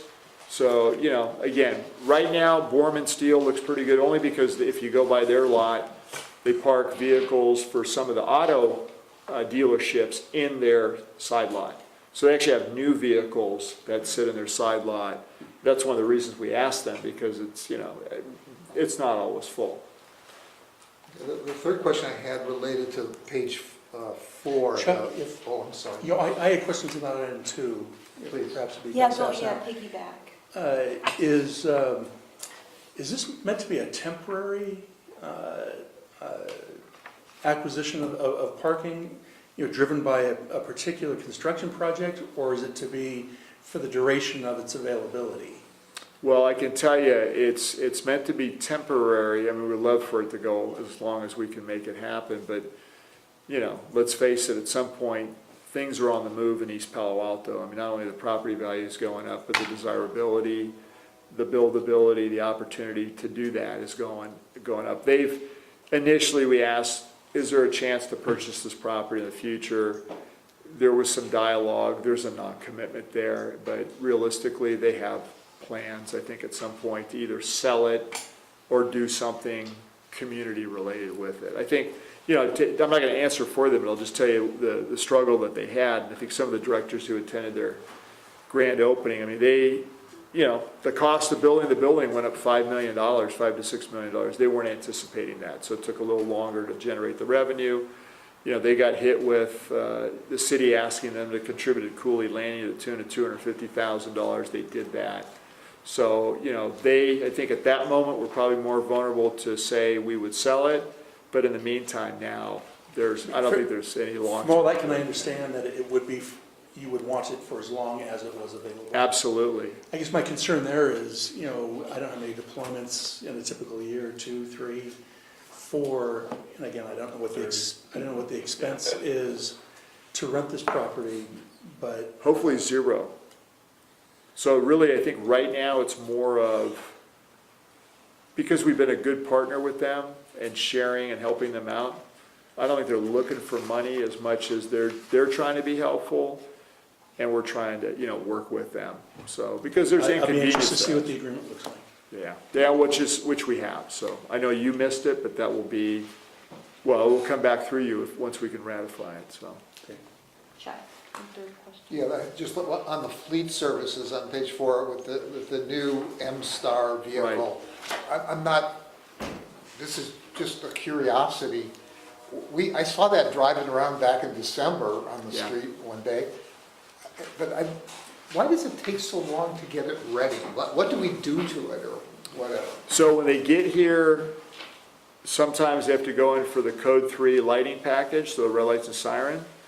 Then it goes to the radio shop for putting radios in, so it's, it's our radios and so forth. All those things, we're not the only one around, and, at one point, we used to have some of that stuff right here in the district down on Haven Avenue. That's not always the case anymore. I mean, I forget where we're driving now, but it's certainly no longer in this area. And, with all the agencies, the economy's pretty good, so they're all buying police cars, fire trucks, and all this stuff sits in a line waiting for installs for those things to occur. Then there's training and other technology that gets put in, the markings on the vehicles, I mean, the shakedown that the shop does on them, and, that all just takes a period of time, so. In this case, I could understand training for new engines with new equipment and compartments and all that. In this case, there's a very narrow group of people that will be operating this, isn't it? True, but to make sure they're trained up, then you have to work that into the master schedule of when are those people not doing something else as an example, right? So I know they're working through all those hiccups. I mean, I know that Mike Ralston's been in that thing a number of times. They've done some exercises as best they can already. But, you know, it's kind of like the heavy rescue. If you look back and say, how long has that been here? We've moved that back in priority because the shop can only do so much at one time. Because I told them, I said, let's get the engines out first, the ones that have already come. As you know, engine 6 is a good example of that. Followed by the truck, because the truck was going to go into service. Followed by make the tweaks on the new rescue, move it to 77. And now, you know, in the meantime, we've got 2 more new engines. So, you know, I don't like, and the heavy rescue, I try not to tell them other than if it's more operational, put it at the front of the line. So, you know, I'd rather get those newer pieces of equipment on the street as soon as we can versus something that we're not going to use as often as an engine company or a ladder truck, so, or a rescue. Thank you. You're welcome. Rob, do you have any questions or comments on the chief report? Chief's coordination, meetings, and primary contacts, you have community. How many groups do you meet with? People, off the top of your head, I mean. I don't know, maybe, I mean, Do you do churches? Do you do I like do, Chamber of Commerce? I do anybody that, you know, I try and handle every request I get if it's reasonably able to be addressed. And I don't stay in the district either. Director Crawley could tell you, last year I was in San Francisco, you know, doing an event over there. I mean, I go all over, so within reason, right? I mean, and there's certain groups that ask if you can present. I mean, I'm constantly getting the Kiwanis and the other folks that always want, and Rotary that want things. And, you know, sometimes I'm able to do it. Sometimes we schedule it far ahead. I've done a number of different groups. I think one of the Daughters of the American Revolution kind of comes to mind, right? And I don't keep track of them all, Director, then I put them in my reports, right? No, that's fine. So that's why I say, and even if individuals say, hey, can we come talk to you about whatever? You know, the door's open, it's just a matter of scheduling it, so. Yeah, you know. Adjust accordingly. Right. Thanks. Thank you, Chief. Jim? I have a couple of questions here. Well, actually, one main one is on page 4 Yep. for Station 5. Yes. So it says, after careful evaluation, this is the second sentence of the square footage and layout, we determined there was little benefit or improvement based upon our future actual needs, et cetera, right? And the traffic mitigation devices which surround this facility. Have we told the county this, or where? No, in fact, I have a lunch scheduled with the county manager later on this month, Mike Callaghan, I forget what day it is. And he and I are going to get together. This is one of the things on the list that I'll follow up with him. And, you know, I think when Director Bernstein, I wasn't able to make the meeting with him. I talked to Mike and I talked to Dan Belleville on dispatch at the time. You know, we've looked at 5. We looked at the home, as it says in here, behind it that was purchased. Didn't even know that went down. And until they started doing the remodel, and then I put Nino on it, and then we looked at, is there enough square footage to make this even realistically something we would be interested in? Because, you know, we've tried to buy properties next to all the fire stations. It's just, it doesn't make sense. And what makes it less attractive is where it is. And so, and the traffic control devices. So, you know, one of the things I'll tell Mike, because I know Director Bernstein and I talked about this afterwards, is where we were looking was out on Marsh Road. But let me just say this, I don't put this as a high priority. I mean, I think we did our due diligence to say, look, you know, it's not going to work well where it is, but where it is where it is right now. It's not the best location, but you know, over the holidays I went into, as I always do, my historical stuff, and I found the news clips from 20 some odd years ago of Chief Bennett telling the county this was a bad idea to put all this stuff in here and how we opposed it, which reminded me how progressive and aggressive he was in letting them know this was a bad idea. And they did it anyway. So, it's not to punish North Fair Oaks, it's to say we're not the most effective from that location. The thing that we can, I think, get some improvement on is, and they said this to Director Bernstein, the county, is they're willing to modify some of the traffic control devices or take them out. That's great, because I'll tell you what, that's the part of the It's a problem. big part of it, yeah. So it's not the whole problem, but it's part of the problem. So at the end of the day, I think if we can work through that, then that's an improvement. But when I look at station priorities, I mean, this was way down on that list. But, I had Nino look at it because, again, I had no idea the home had sold. They were in the middle of doing a remodel. He actually got, he got what he thought would be a number they would sell for. But then we looked at size of lot, and it doesn't help us really, so. Well, I bring it up because I know that this county manager was concerned that there would be nothing there. Right. So that's why I was just wondering. Well, I if think he they- thought we I were know they don't moving want- further away. They want that station. That's what I'm saying, yeah, they're The county concerned for that, sure wants that station. right, that's why I brought it up, because That's good, no, that's a good. point. this assessment, that's what I'm just saying, this conclusion, you'll talk to Mike about it, the county Right. manager about it. Well, I think Mike thought we were gonna move further away than I think we would. And remember, 5 is this unique, and there's a symbiotic relationship between 5 and 3. Yeah, And, as Carrie probably knows, and they just got their presentation by Caltrain, all these crossings aren't guaranteed to be there forever. So, as I said, when we did the openings on Truck 2 and Rescue 77, our shift, I think, in thinking is gonna really have to be that we've seen the east side as the problem from a deployment standpoint, the challenges presented by traffic. Part of that we have no control over. We've never had the responsiveness to the roadways like Willow. I mean, they didn't design it for us and it doesn't work well. So, you handle it a different way. Station size, crews, more personnel. I mean, I've already seen an improvement on the need and frequency of units moving from this side of the freeway over to the other side of the freeway. It's great, because now there's a big enough group over there to handle it. We're not moving those fire trucks all the time anymore. They go there, they gotta come back. I mean, in traffic, that's terrible.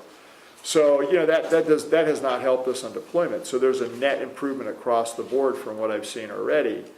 At the same time, the problem, 40,000 feet, is you got 2 freeways going through residential neighborhoods. I mean, until you fix that, it's always gonna be a problem, right? I don't know anywhere else or very few places where this is allowed to go on. And they'll never do the bypass because the environmental issues. I mean, let's face it, there's no money for it, there's no desire to do it. Too many people will get in the way of it. So the day that could happen, maybe even at Marsh and Bayfront and 101, that's gone. I mean, you got development going in there, that ship sailed too. So, we have what we have, right? Where I'm going with this is now our next thing is, as fast as I think we at least got ahead of it and we've kind of solved it, we're going to be confronted with the same situation between Highway 101 and the railroad tracks on both sides. Because we've been relying on those units moving back and forth, and when they can't do that anymore, I mean, we got to rethink what we're doing. To be honest with you, I see us doing almost the same thing to create an effective force in 3 different areas, because if they do what they're talking about with the trains, you're gonna cut this district into 3 big slices. yeah. The freeway did it to us on one side, the railroad is gonna do it to us pretty much, I'm not gonna say in the middle, but pretty much in the middle. And who knows what's gonna happen. North Fair Oaks, as you know, when I talk to Mike, we're gonna talk about, reducing North Fair Oaks to 2 lanes. That has a huge negative effect on Atherton. We don't even know what that's gonna look like yet, outside of the school getting at it. That tells you how bad the backup is, but there's gonna be a backup. So, El Camino is 2 lanes down the road. I mean, so there's all these things that are gonna affect us, that as much as I think as we've tried to say, hey, don't do this, or, could you do it this way? We don't get to control any of that. So Chief, Yeah, go ahead. No, that was, thank so you. with the strategic plan, will this be an opportunity to collect the kind of Information. data, information because I think collecting information is great, you need to have it, but how it really impacts or influences our political leaders is going to be. In our policies, as a board, right? Policies Yeah. as a board, but how that data then, information then get translated to those that may have influence or may have decision over how things are, or money flows to a certain area or.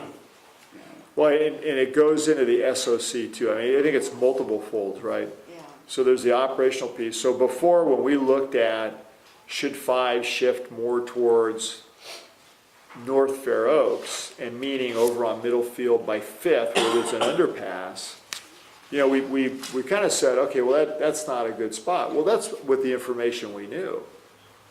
They pulled this move of closing these crossings.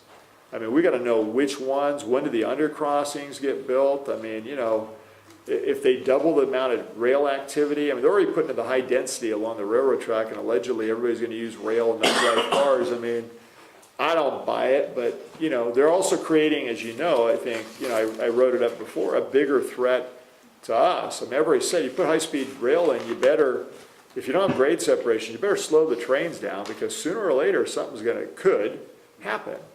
So it's nonsensical to me to put high-density housing right on a rail line. I mean, I don't even understand who thinks that's a good idea, with a missile running by it, you know, so many times a day. I mean, you know, there just has to be one thing go wrong one time, and, you know, and then, you know, look at what's going to happen. It's happened in Japan. It's happened in other places. So could it happen? Yes. What's the probability of that? Probably low, but there's a possibility.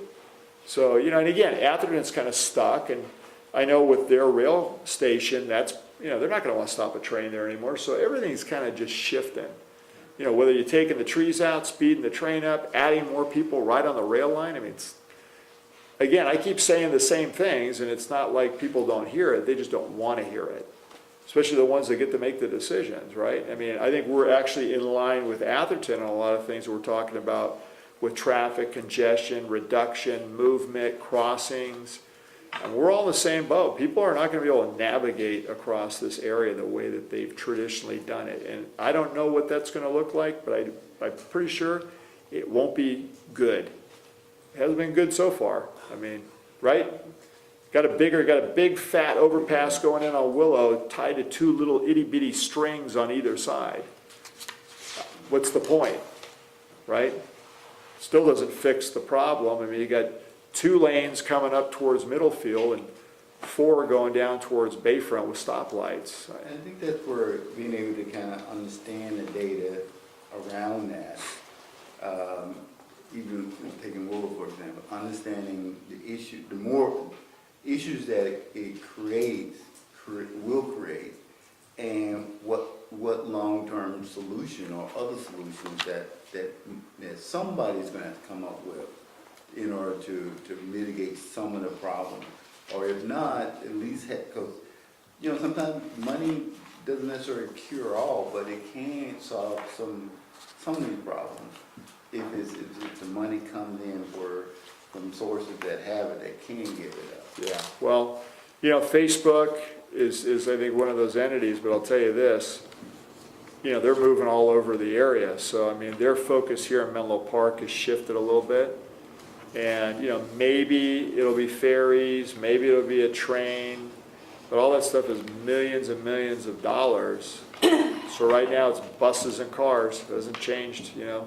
I think we're up to like 280 buses a day. And sometimes there's no place to park all the buses. Yeah. They're at the training site, yeah. I mean, they're stacked up on the turnaround at the dump. I was shocked when I went there. I was like, wow, are these the Facebook buses? All of them. Facebook buses. I mean, and again, you know, this isn't all on Facebook. Facebook, I think, does a pretty good job. Yeah. But, you know, not only do they have the 3 campuses and 150 acres, they've leased out everything else. And, you know, what we're going to see happen, you know, again, back to that side, is everything between Bohannon's 2 projects, one on the Bayfront side and one on the 101 Marsh side, everything, there's permits and buildings being proposed, 9, 10, 11 stories in that whole area. It's going to be like a mini Manhattan. you know, only there won't be water really, it's the freeways that, so. We have, I don't know if you know, we have 3 hotels or 2 in addition to Hotel Nia that are being proposed right in there now. They're all multi-story. Thanks. Any other questions? Okay. Okay, so then we'll move to the next item, which is the consent calendar. I know that there are some directors who want to pull items off. So please, Chuck, I don't know, I know you. I'd like to pull 6, 10, and 11 off. 6, 10, and 11, okay. Robert, Jim. Do you have any items you want to pull off? No. I'm going to pull off 9. So that means, so is there a motion to approve the consent calendar with items 7 and 8?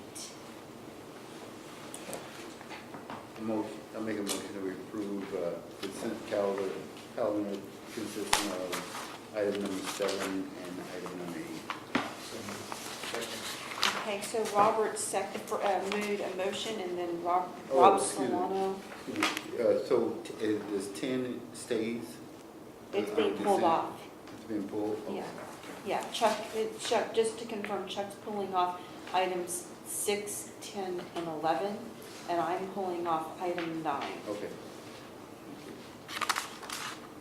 So Robert made the motion to approve the consent calendar items 7 and 8, and I think Rob Solano seconded it. Is that correct? Okay. All in favor? Aye. Okay, thank you. So let's go to item 6, Chuck. Well, let me say, there's something here that's odd, and I just wanted to, I would like to not have it memorialized in our minutes, and that relates to the item, what number is it? Sorry, there's a Band-Aid on my thumb. I Is it can't turn the page. 15? Number 15, yes. And Page 5 and 5. as I was chairing the meeting, I saw things differently than the way they're reported here, and so I think there's disagreement about what actually occurred, and I just would like to clarify it. As it's written now, it shows that there were 6 votes for president, and given that there are only 5 people, that can't happen. So I'm trying to just get clarification on what actually happened. So in the video, and as I wrote in response to your questions and comments, the process, what exactly happened, and it is in the video, and I reviewed it again today, was the first thing that happened was that you asked for nominations. Director McLaughlin nominated Director Crawley, and then the next thing that happened was Director Solano nominated Director Jones. And then at that point, you, Director Bernstein, asked if there were any more nominations, and there were none. And then you closed nominations. And then the next thing that happened was you, Director Bernstein, asked for those in favor of Director Crawley to please raise your hands. And all 5 directors raised their hands. Then you went on to ask if there were any in favor of Robert Jones to please raise your hands. And 1 director raised their hand. So then you announced at that point that Director Crawley will be the 2019 board president.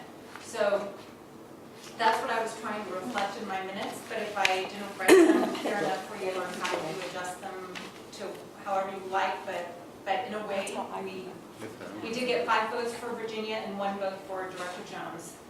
That's how I remember it too, but I see what you're saying, but that's, I don't know, Robert. Well, as a chairing of the committee, as I said, I took the 5. I then asked, figuring that no hands would go up. I did not see any hands go up. You can And watch so the I video thought, and see. I thought I announced then it was 5-0, but I may not have. In any case, that's my recollection. No, but Robert voted for himself. He just said that he After did. he voted for And everybody kind of laughed, Yeah. it was kind of funny. But I thought in that sense it was a joke, or we were laughing or something. Okay. Okay, were you being sarcastic? It's up to the, if the board would like me to remove that upon consensus, I can remove that, but but if you want to Robert, what do you, Actually- because you voted for this. actually reflect accordingly what happened.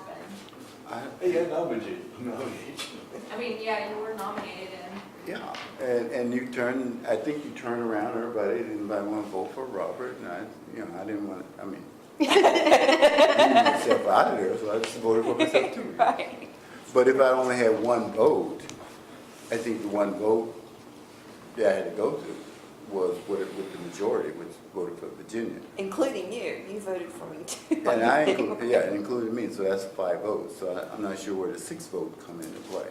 Well, I'm from Chicago originally, and in Chicago, you certainly could have 6 votes when there are only 5 people voting. have 20. This is California, you don't get 5 votes. But with your permission, I would request that we change it to 5-0. Well, but I Rob think did that- nominate Robert. No, it's not that he's not nominated, it's just that Tim.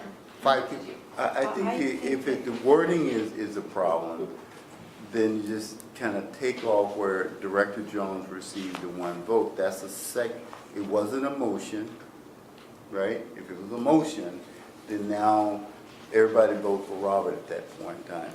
And that's what I thought it was, but it's not a big deal. Tim?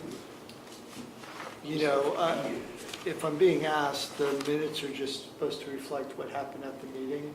So I think based on what Michelle said and others' recollection, you know, if you're asking me, I think it reflects what happens at the meeting. A line could be added that says, based on the foregoing, you know, Director Crawley was elected,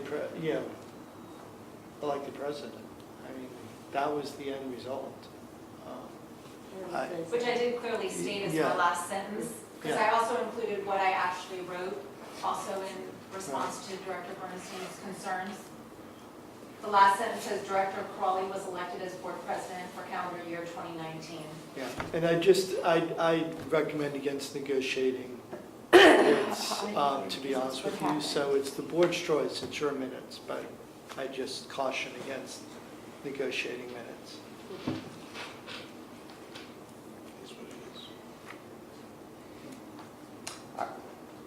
Personally, I would like to see it corrected to 5-0, but I hear from the other board members.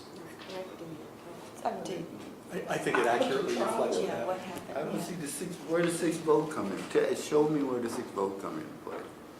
Virginia received 5, you received 1, so I guess in a way that equals 6, but I don't Oh, think. But it's two different okay, yeah, people. look at it right there. But it's Two two separate separate votes. people. I thought it was 2 separate incidents, but won't you can you just cross out the Director Jones C1 vote? Then that doesn't accurately reflect Yeah. what Because you happened. did- If that's Yeah, what you but you want, did. if that's what you're telling me to do, I made a vote for Virginia, and then I voted for myself when Yeah. my name came up, so that was it. Right, yeah. Right, if the practical. what and- happened. And if you had received 5 votes it for would that have been nomination, a tie. then it would have been a tie, then we would have had to resolve that. So Right. again, I think it is accurately reflected. Chuck, I'm I'm okay. sorry. I mean, Robert has You're to. voting for No, people, Robert does. you have all the nominees, and you said how many for this person, how many for that person. It's not 2 separate votes. It's Yeah. like, But it was, you called for everybody to raise hands for Right. who wants Virginia Right. as board president, and then you separately said, and who would like to vote for. okay. You did say that, Chuck. Yeah. Get Okay, the camera out. okay, So so are just we- keep it. There's you need to make a motion. Oh, to keep, oh, yeah, Yeah, a because motion it was to pulled, approve the yeah. minute, that's right, is there a motion to approve the minutes for the December 18th, 2018 regular board meeting? Because that was So on moved. consent, it was pulled. Oh, yeah. Yes. So Second. Make the Jim, motion. And a second. Jim moved and Rob Solano seconded. All in favor? Aye. All Aye. opposed? I'll oppose it. The motion carries. So I pulled off, it's. Can I have my objection recorded, please? Yes. Thank you. So I pulled off item number 9. It's the calendar for the year, mainly because Yeah. I wanted to look at the May meeting, which is scheduled for May 21st. That also happens to be the CSDA Leg Day, and I know that there were some directors who wanted to go, and I would actually encourage as many of us to go because it's a new administration and, there might be some other. I thought it was in Sacramento, the legislative day. Is it in, yeah. I believe it's in Sacramento. Yeah, because all of them are usually the legislative. You've been to that, right? Yeah. So I would like to suggest that we move that to the 14th. Legislative day is the 21st. I think 21st and 22nd, I think, of May, yeah, You want to move that to what date? the 14th. Can I throw in one idea related to that particular date? Sure. That will be a week early for the proposed budget. It's already kind of pushing it for time, but Well, we could move it to the 28th, which is the day after Memorial Day, but I don't know how taxing that would be for the staff to deal with the finances. I think that's. Is that better? Okay, well, okay, so you'll have to, if you move it to the 28th, Robert, you'll have to preside over the meeting, because I know I'll be gone that time. Yeah. I have something for travel. So what's, I don't know, that's hard to say. I'd like to have you. well, do you want to take a look at, Yes. to It see? doesn't necessarily need to be a Tuesday if there's another day besides the 28th or the 14th. Well, I mean, maybe Kathy should look and see, what her timeline is for getting information out. And we don't have to vote on Why this don't- today.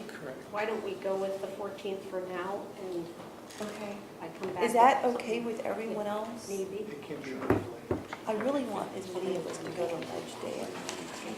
Are you going to be there, Rob? Is the CSB?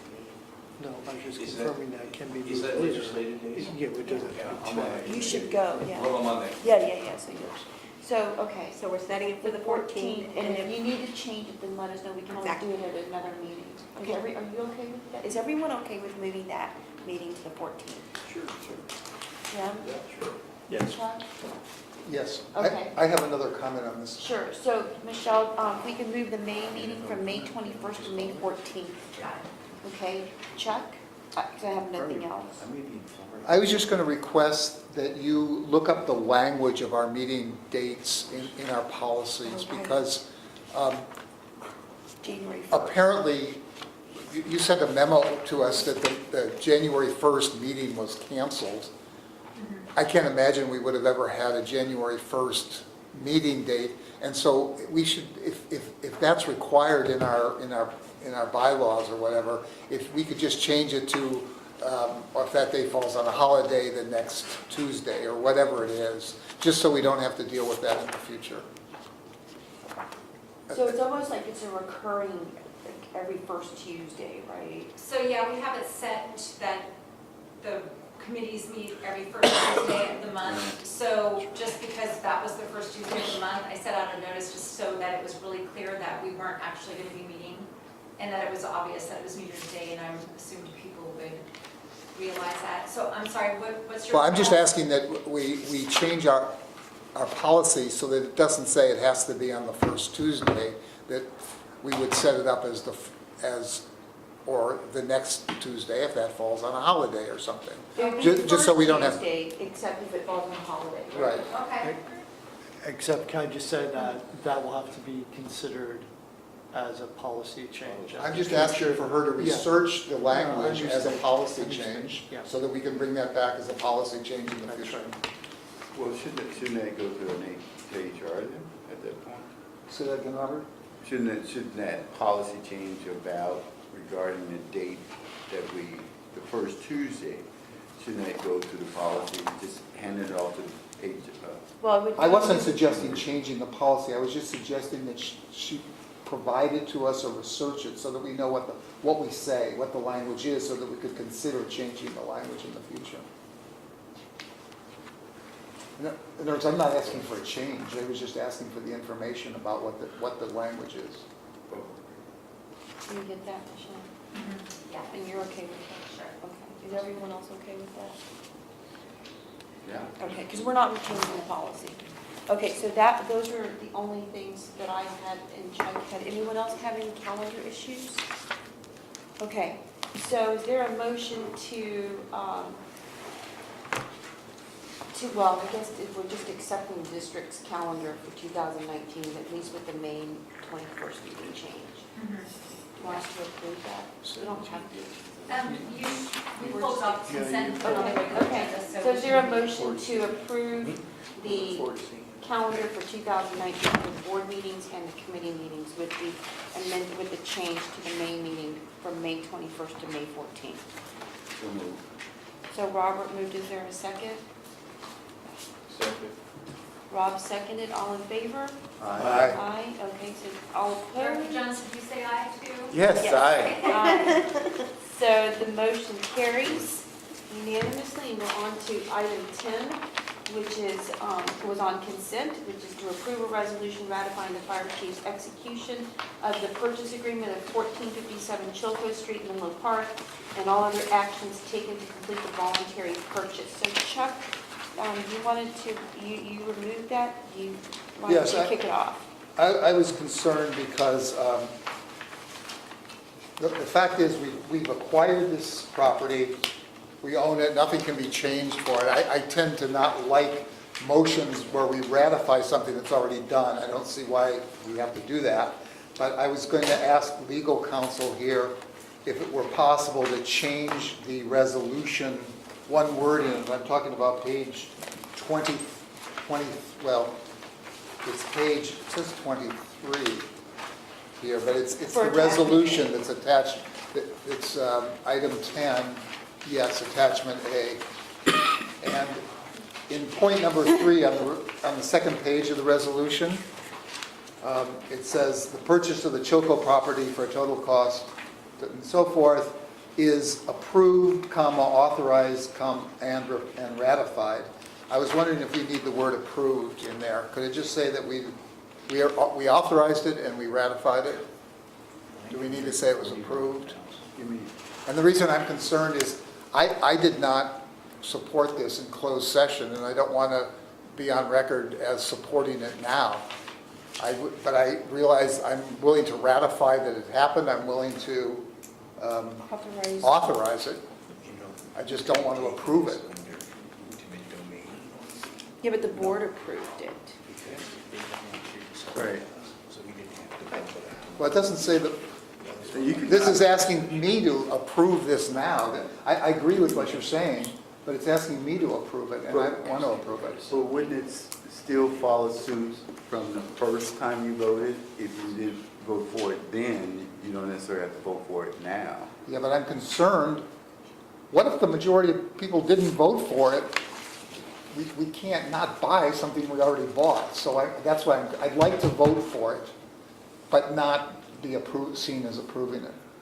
But well, if you're going to approve for it now and you didn't approve it before, wouldn't that be a conflict in the thought? Yes, that's why I'm bringing it up. So, but for us that voted for it, it would be consistent with what we voted for it the first time. Yeah, Except for Jim. the board isn't the same people anymore, and so We still got 3 votes to vote for it, so I think. Well, actually what it's asking us to, and correct me if I'm wrong, Tim, it's basically we're ratifying what we approved in closed session from last time, is that correct? Correct. And Right. when they're speaking to the board, like if you look at if you go back a page to the whereas, Yeah. number 4, it memorializes the closed session, and the board authorized the chief to Director Jones's point. The board is the entity, and Right. the board did authorize, that recital is just correct. It's the board as a group authorized the chief. And just to explain, and we've done this every time, real estate negotiations, real property negotiations are an authorized item in closed session. And so that was followed correctly. And the board can choose to authorize the chief to finalize the agreement rather than the board as an entity reserving that right to themselves. That's the board's choice. So what this resolution, I'm sorry. No. Okay, Yeah, okay, no, I'm finish. sorry, I didn't want to So interrupt he you. was gonna, Okay. yeah. Okay, sorry. So all this does, but we think it's important, is to just memorialize that the other chief action. took it, right, memorialize the action, that the chief took his action, and from a full public disclosure standpoint and from a record-keeping standpoint, there is now a formal public record of the process for a real estate transaction, and we follow this regularly, and, our advice is to continue to follow the process. When it mentions the board, it mentions the board. I don't know how to deal with Well, I individual think- board people's Can comments. So- can I just ask a We're follow-up talking question? about form and process now. Well, I Not think what's content. the little confusion here is the language is for closed session, because the closed session is when we actually took the vote, right? Yes. Can I just ask about the tense? Then you're I sound like next. an English professor, I'm sorry. In line 3 here, where it says, is approved, authorized, and ratified, it says we're doing that now. Could we say it was approved, authorized, and ratified? That's a good point. Honestly, we have done this Oh, every okay. single time we've done a real property transaction. So, again, you can ask your fellow board if they support making a change, but this is a form that we have used and we think is a proper form to memorialize the transaction in a public. It was last used in March of last year when we purchased property behind Station 4. Well, You know, Chuck also brought up a point that clicked something in my mind here, that if we expand over into that property and tear that house down, even though we leased that parcel, can we make those renovations on the other parcel? Does the city of Menlo Park have to give us permission to tear that house down and then add on to Station 77, even though we're leasing that property? So the Do we house, have that in the the agreement? Yeah, permitting the- process, you mean? You mean the permitting process in Menlo Park? Well, the permitting process and to expand 77 so we can have those extra The room- sleeping yeah, facilities. rooms. They can operate separately from each other Correct. because they're different lots. You haven't did a lot merged yet, so each one functions differently. The one we own, we can go and make a renovation. The city, you still probably get to make the renovation, but we gotta be able to go get that Directors, permission. I'm sorry, we should really be talking about the ratification of 1457 Shilko. That's what the agenda item is before us. Sorry. Yeah, that's true. That's what I'm City talking property. about. I'm talking about that residence there. And if we expand, Yeah, but that's not With what the she's sleep. saying, is the issue is ratifying the, Oh, to the ratify previous what we- action that we'd already voted on. well, if it's not okay, I'm not gonna ratify the contract then. Because I wanna find out if we can tear that building down and expand If the and, board voted for it, is Yeah, what I you're mean, saying. just two things. well, I will ratify it then. Okay, but I mean- Yeah, you're bringing- okay, This is why it's kind of confusing. Okay, and let me just say one thing. The city has jurisdiction over property in its, boundaries, and just like Station 6, there's a process that, Station 6. right? correct. With the There's a zoning. process that has to be gone through. But honestly, so I'll just state that just for the record, because that's the rules. But you are being asked tonight to pass a resolution of a board action that had been taken through. Jim, Just a point of clarification on the resolution. As I read it, says the board authorized the fire chief to negotiate a purchase and sale agreement. So the chief was authorized to which page? negotiate an agreement. which page? With is it attachment on? A, the resolution. Number, Which were the whereas? Are you in the Yes. whereases? Which one? 4? The 1, 2, 3, 4. Right, it says within certain parameters and to take all steps required to complete the property acquisition. So that's, So is a ratification, again, just from my understanding, does ratification authorize the transfer of funds to complete the purchase? In other words, the funds haven't been transferred yet, is that correct? No, it's all done. No, it's done. Yeah. So the board gave a ceiling on funding of what was allowable, and so I worked with the real estate agent within that authority. So there was up to a dollar amount that the board was comfortable with. And those funds have actually been transferred to Yes. the. Correct. Yes, Right. and the deeds. Because of the- that previous board action. And now we're basically, it sounds like we're being asked to ratify a previous board action retroactive. Can I just clarify something? And maybe I'm using the wrong Yeah, language. so- I mean, just so there isn't confusion, and this will be a restate of something, but let me start at the beginning.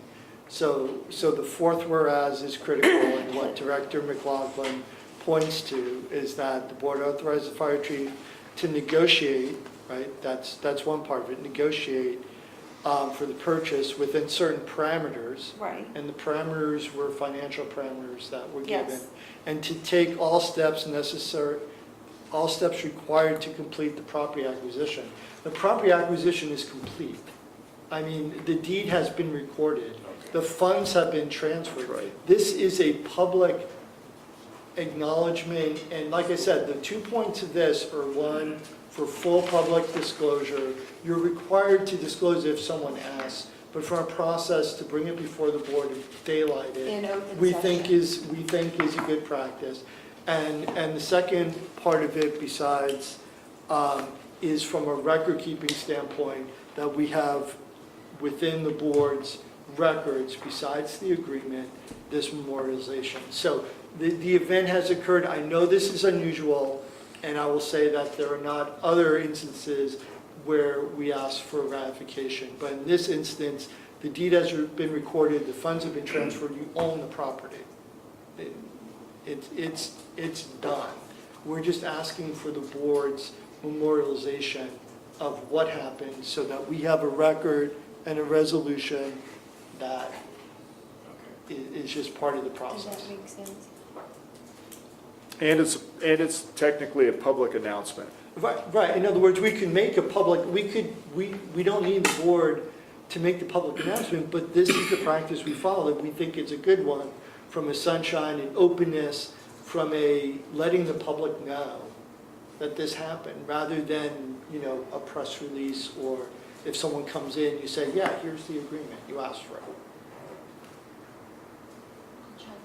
Yeah, I don't want to beat a dead horse on something I already said, but I want to be clear that the chief's commentary is absolutely true. Everything happened as we've said here. There's no dispute over what transpired here. I do think it's bad public process, however, that in a meeting, a momentous decision was made. There is no record of it. People could have different opinions about what had transpired, and in this case, there is no disagreement. But there could be a disagreement about what the vote was and what happened. We have no minutes, we have no recording, we have nothing. And the chief then, I think even for his own protection, went out and took an action which was authorized. There's no issue. But what if somebody objected and said it wasn't authorized? I think this whole process is wrong. Something should be done so that there's not disputes about something like this in the future. There could be a dispute, and in this case, there's not, but. And if I may say one more thing, and President, as part of the closed session for real property transactions, the board does have the option of saying we want things brought back to us for final approval. The law doesn't say you have to delegate, but as is any board decision, you as a group make a decision on how you want to deal with what is a time-sensitive and ongoing back and forth negotiation. So all I wanted to say was, yes, it can be done if you choose in the future to make the board, that it has to come back to you. If that's the board's, choice in the future, that's allowable. That's not what's before us tonight, but just to acknowledge that there is a practice. So during escrow, you could come back and say, we don't want to do this. There would be a financial penalty in that, because obviously somebody's going to get paid something once you get that far, but that's the only time, and I'm not the real estate guy, but that's the only time I think you can, under discovery, right, disclosure, you can bail, but if you can't point to anything that gives you that, then maybe you change your mind, then you're gonna pay a penalty for that. Could minutes be taken in a closed session? No. Well, I think part of what, help me if I'm wrong here, if we trust, if our trust is in the chief, that, or it could be you, to go out and negotiate something within the parameters that we talked about, and you fail to do that, I mean, literally fail to do it, as a board, we can reprimand or even fire the chief or fire you for not doing what we asked you to do. It becomes one of the boards that, hey, here's the parameters. We would like for you, the leader of this organization, to go and perform these functions. And that's what the chief did. And I think what Tim is saying, which, you know, I certainly agree, now we come bringing it back to ratify it and to let the public know what has went on. And we agreed to that process. Now, you may have voted against it, and that's okay. But the board then still has to go through and ratify what action that has been taken that we authorized, the board as a group authorized at that point in time. And for clarity, for the YouTube tape, I did not negotiate that. We hired a surrogate professional real estate agent who did that. So I was in charge of that process with your authority, working through a professional who did all that. So I don't want anybody to think that I'm in the real estate business. So. Can you name the professional that you use? Yeah, Nino Gaetano with, It's on the contract. Pacific. yeah, thank you. It's the last page on the contract. Yeah. Who the agent is. And let me ask one more question, just from a legal standpoint. The transfer of funds from the transfer of money from one fund to another fund would normally not be an exempted action that would be discussed in closed session. Were we able to have done this in closed session? Taken this action? Well, that's what it says here. Without reporting out. No, but This is actually telling you, at that time, you approved that we purchased it. It came from the general fund. This is ratifying it and saying we want to put, have it be transferred as if it were coming from the CIP, just in the efforts of keeping the records more clear. Transfer now or transfer back when we've made the purchase? Now, Oh, because Tim had said it was transferred back then, so I want to be clear. the funds, the actual funds were funds were transferred, transferred. like the But not money between left, funds. but not ours in books, on the books. Okay. County. Yeah. Okay. Like I said, this is, and I hate to say, I'm not a person who says because you've done it before, you would do it again. But in this instance, this has already been done. And I think any conversation about doing it differently should be at a time where a future real property transaction comes before you. For tonight's purposes, you really, this is it's done. Right. So with So- that, I would, Is the, so do we have the motion? yes, you do. No, there's no No. motion. So is there a motion to approve a resolution ratifying the fire chief's execution of the purchase agreement for 1457 Chilco Street, Menlo Park, and all other actions taken to complete the voluntary purchase? Is there a motion? So moved. Second. Okay. Any further discussion? If not, go for the vote. All in favor? Aye. Aye. All opposed? I oppose, I'd like it to reflect that I don't approve of the purchase because it was not a priority for us and because we don't own the adjacent property. And I abstain. Yeah. I was not Part of privy the to full board. the closed meeting. I have some real reservations about the purchase, but I wasn't privy to the information that was provided in closed session. So that's 3 ayes, 1 no, and 1 abstention. And the motion does carry. Thank you. Okay, item number 11, adopt a resolution approving a master pay schedule for all district employees. Chuck, you pulled this off the consent calendar? You want to kick it off or do you want? Yeah, I did it for the, sort of the same reason. I don't see any reason that we need to approve something that's already been approved. I think, I would feel comfortable authorizing the publication of what we've approved. If we do this, I think it should be absolutely clear that what's said in the staff report, somewhere on this report, it should say that this is a summary and that the kind of the definitive or official pay schedules are in those separate documents that we've already approved, the contracts with our agencies, the employment agreements and so forth. I think it's always a bad idea to publish something that's repeating something you've already done, because when there's a discrepancy, then there's a fight over which one is right. And I'm not suggesting there's a problem here. I don't know, but I can't vote on knowing whether this is accurate. And just, I think it's fine to do this. It's just bad procedure, it seems to me, to repeat something that we've already done. So I would recommend that we either just authorize the publication of it, but it's not official, meaning it's not, this is not people's pay, this is a compilation of previously approved actions. So. Any other? Legal Do you want to counsel. respond? Okay. Can I Yes. just say that the master pay schedule is required under state law to be approved, and that's the word state law uses. So if you look at the background, and I think Brenda prepared the report correctly, if you look at the first two sentences of the background, it states the correct sections of making it publicly available. It also states correctly that the requirement under 570.5 that this is met when the document, quote, has been duly approved and adopted.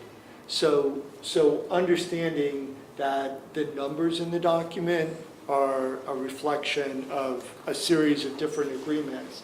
State law requires, from a public availability, that this particular schedule be approved. That's the words they use. I'm not arguing the point that these numbers are from agreements that have already been done. I see that point, but I'm just saying your requirement is not only to make it available, but to approve this document so it can be available. Yeah, and I did Are- review the numbers Yeah. for accuracy. So is this an annual approval, that process that we have to go through? Yeah, I would, So anytime there is a revision to compensation, there will be an update. So for example, in July, we will have new rates again, and we'll be bringing it back to you in July. One of the things that, if you haven't, you probably already have it here, the date of revision. Okay. Oh, attachment B? Yeah, it has to be up at the top, it shows the date. Yeah. Yeah, so that'll be updated. Could we add a statement perhaps that said if there is a discrepancy between this and the authoritative documents, that the authoritative documents prevail? We can have it in the staff report, unfortunately, another piece of that section, but the document itself cannot refer to another document. And I think she did have that in the staff report. State law. If there's a discrepancy between, and on the page 36 or 2 of 2 of the staff report, she did write, it's not a replacement for the position control document, including the budget, nor is it a replacement of pay tables for the MOUs. If there's a discrepancy between an MOU and a master pay schedule, the schedule will be updated to reflect the pay rates documented in the MOU. Yeah, that's the So that second to says the right last there sentence. what you want.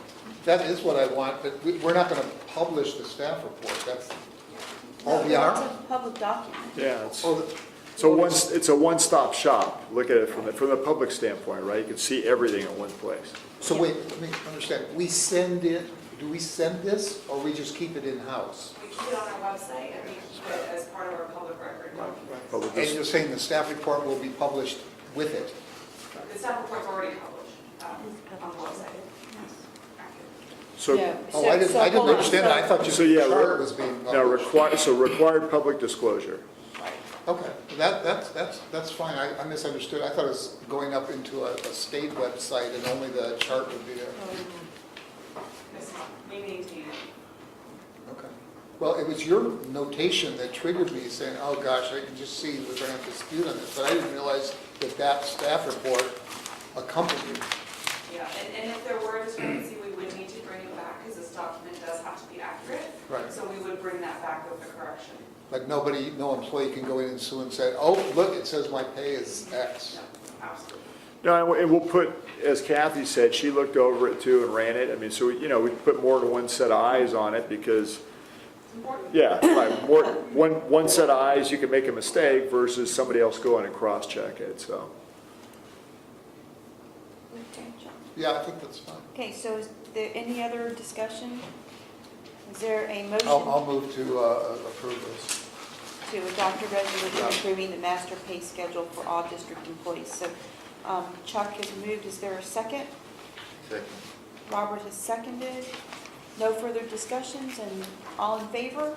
Aye.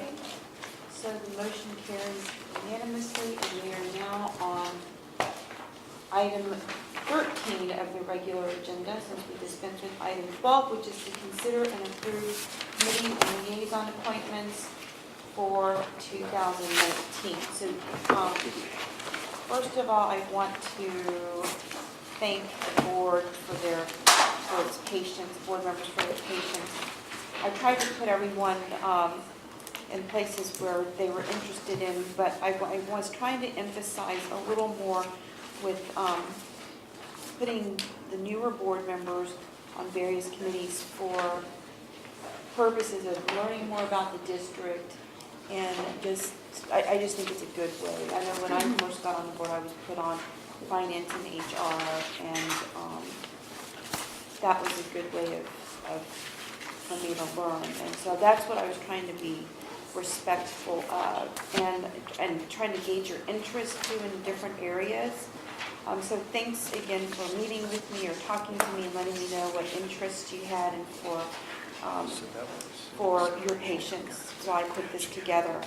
So there are the standing committees, there are 4 of them, and then I wanted to, and we can vote on the 4 standing committees first and then talk about an ad hoc committee, if y'all want to do that, or we can do the ad hoc committee as well and just lump everything in together, whatever y'all want to do. Maybe it's just easier to do the standing committees first and then talk about the ad hoc. That seems good. Any suggestions? If you don't want to be on a certain committee, let us know now. Or if you want to be in, again, I try to take everyone's thoughts and interests into consideration here. You okay? Okay. So, Michelle, can we do 2, one for the standing and one for the ad hoc? Or do we do one motion? Just maybe adopt the whole Okay, so page, the whole right? thing, okay. So then, okay, so, yeah, we'll do the whole page. So then there had been suggestions that we have an ad hoc committee specifically to deal with Station 1 in the training facility, based off of the last meeting that we had with the old board, and just the interest of just understanding more in terms of the finances and possibly collaborative opportunities. So I thought that maybe, and I know that Rob and I were pretty vocal on that issue. And I know that Jim was interested in, with your experience, having done any training, the trainings for CHP. I thought that maybe the 2 of y'all would be good together. But I think that we should vote to see if we even want an ad hoc committee, because normally we haven't had an ad hoc committee before. a long time, except for the board policies and procedures, which is, you know, specifically for that. Understanding that this ad hoc committee would be focused on this issue. Is there any I'll make a motion. Well, we're going to do the Yeah, motion for the before. whole. You want an ad hoc? Yeah, I think we should have the ad hoc committee. It involves a lot of money, and it looks like, you know, with all the innovative things that we do as a fire district, drones, we have a great drone program, and, you know, this facility needs to be upgraded to the 21st century. So if I may. Yeah, please, Yeah, Robert. First, I need to understand, so what is the purpose of the ad hoc committee? Is it one to, what would be the function of a committee member? So if you look at the chief's report and one of the goals, I mean, one of the things that has been brought up is specifically the 300 Middlefield Road, this Station 1 and all of that. And so there were issues before, and that's why this issue came up at the ad hoc committee, just making sure that we had all the information and questions answered. And so I think another issue, about the finances, and I think another issue, and Rob, chime in here, because you and I were, and Chuck too, I think, had some reservations or concerns, right? About the collaborative opportunities with other agencies, not even other agencies, but how can we leverage what we have? So what is the director's role? That's what I'm trying to get at. Well, if the ad hoc could be a group that, if the board says, oh, please, it'd be just like another committee. So it'd be a working group of board members on this issue that would work directly with staff. It would almost be, it's short of being a standing committee, it's going to do the work. So I want to make it very clear that I don't think, and I felt like this for the last couple of years, that the committees got ahead of the board. And I don't want that to happen for this, because all of us were elected, and no one vote is more important than another. And so that, this would be not a standing committee, because it would be specifically for this issue until we vote on, or take a stance one way or the other. So the issue is what? No, I'm not trying to be facetious, I'm just saying the issue. Rob. Yeah, well, one of the main things in building this type of a facility is to get the community involvement of maybe different public safety agencies. And us as the elected officials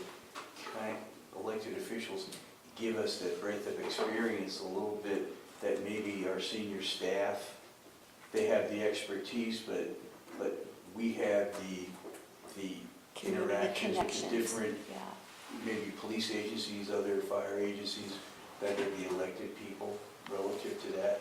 So they can use it as a training function, we can use it as a training function. And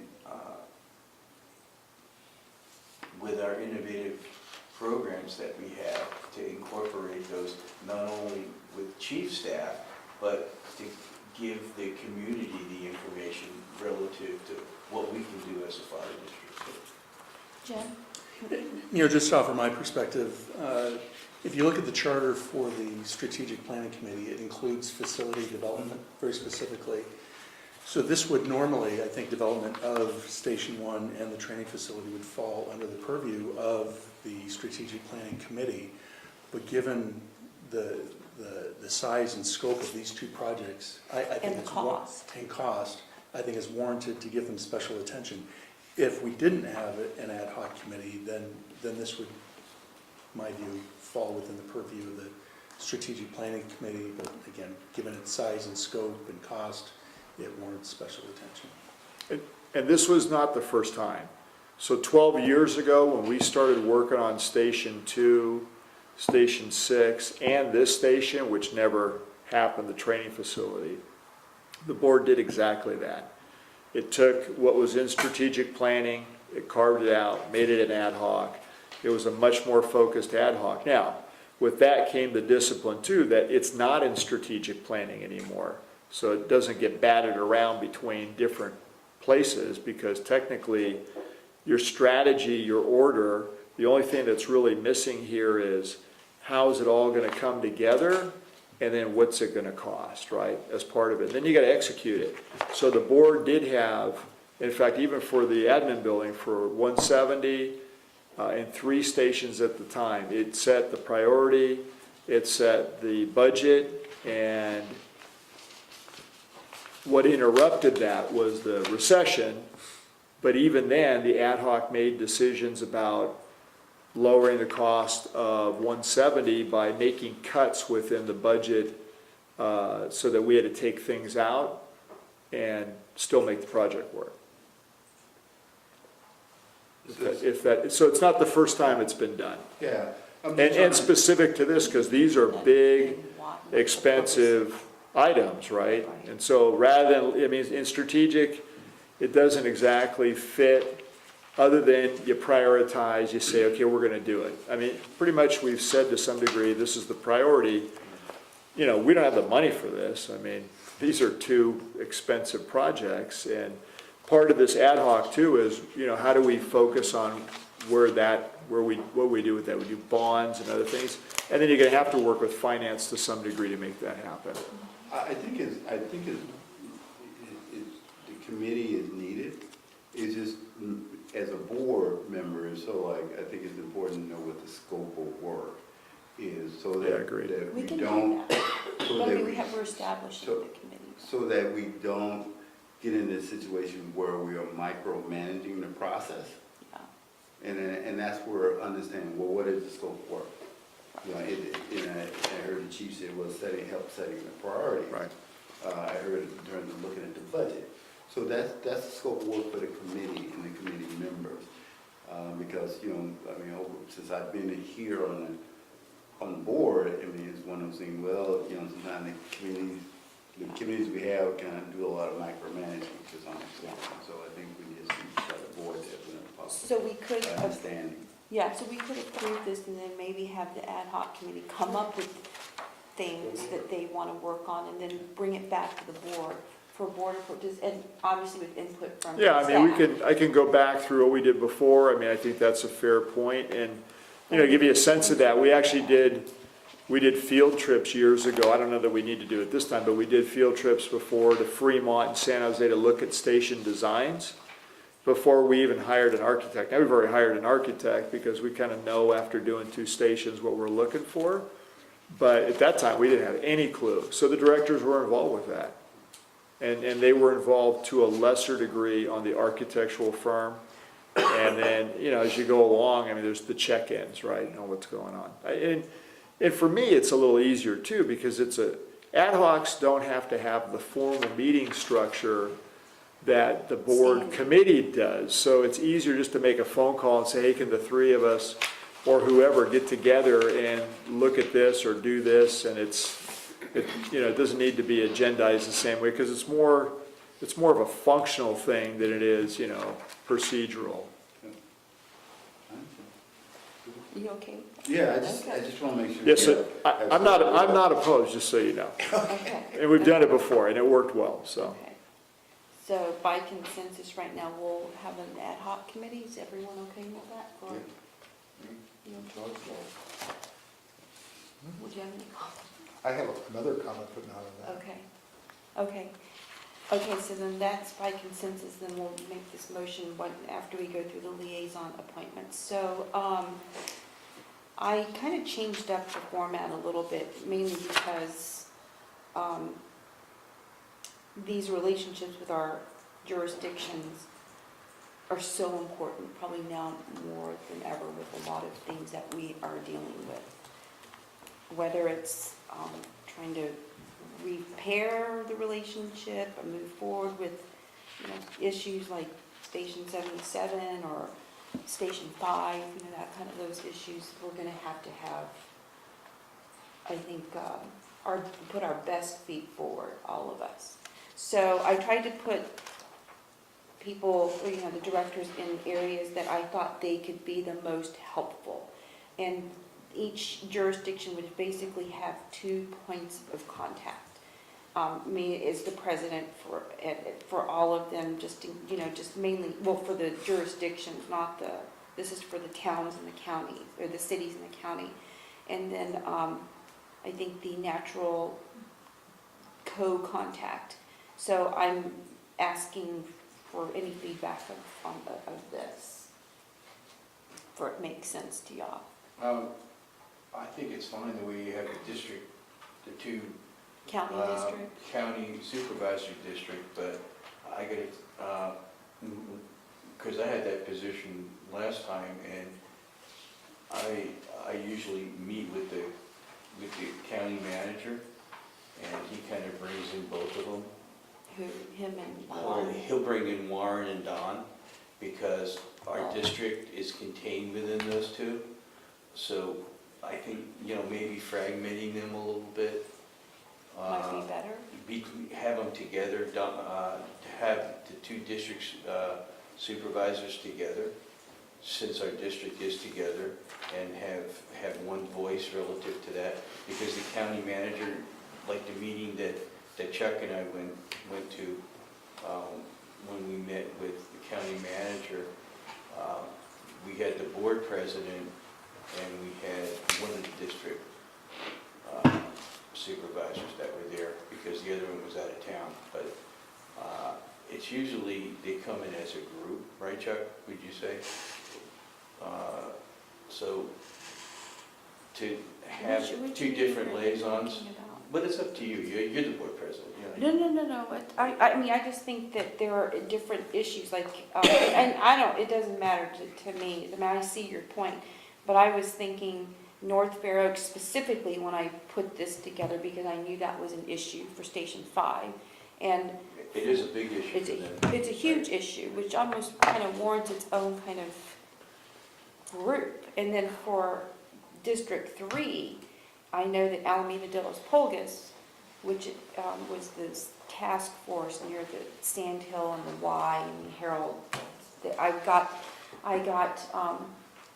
brought into that by the residents because I lived there. But it is a huge concern too.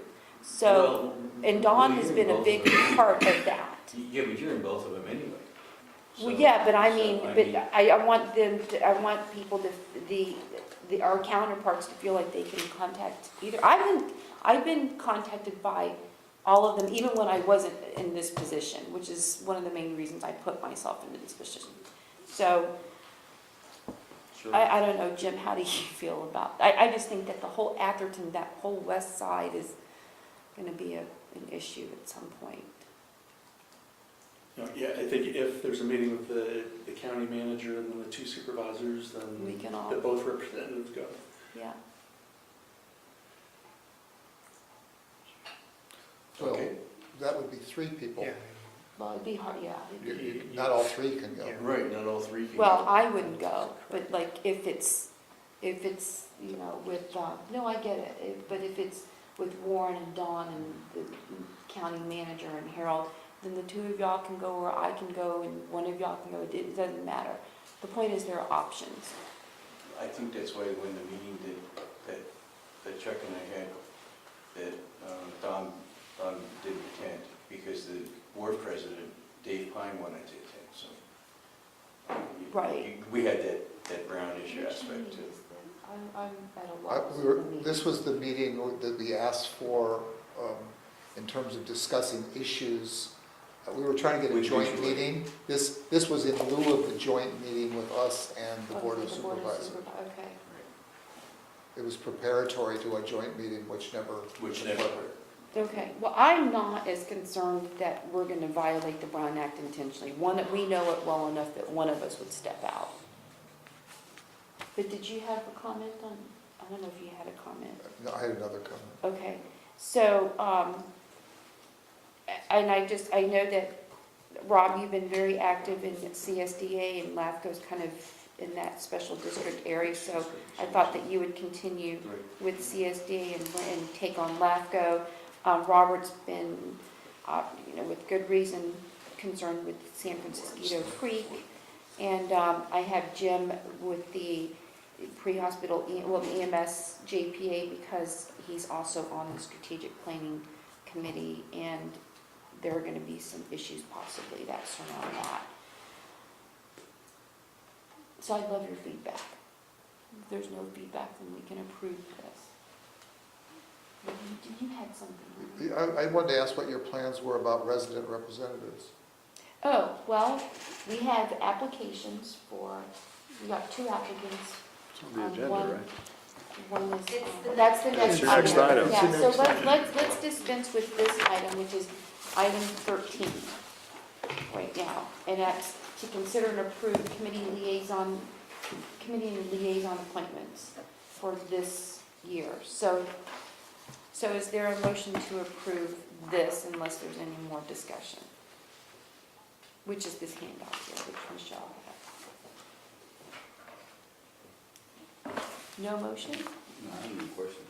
Oh, you calling for a motion? Yeah, do you have any questions? No, no. Oh, okay. Is there I a make a motion to approve the committees and the ad hoc. Second. Okay, so Rob made the motion and Jim seconded. All in favor? Aye. Aye. Anyone opposed? 5-0. That motion carries. Now we're on your item number 14, which is. Sean, we should have moved you to the front. Didn't even think about it. So it's Feel to bad consider now. and discuss appointing resident representatives to the standing committees. And so we got 2 applicants, Sean Ballard, who is here, and he applied for the finance committee, and Tom Pressing applied for the E-Prep committee and the finance committee.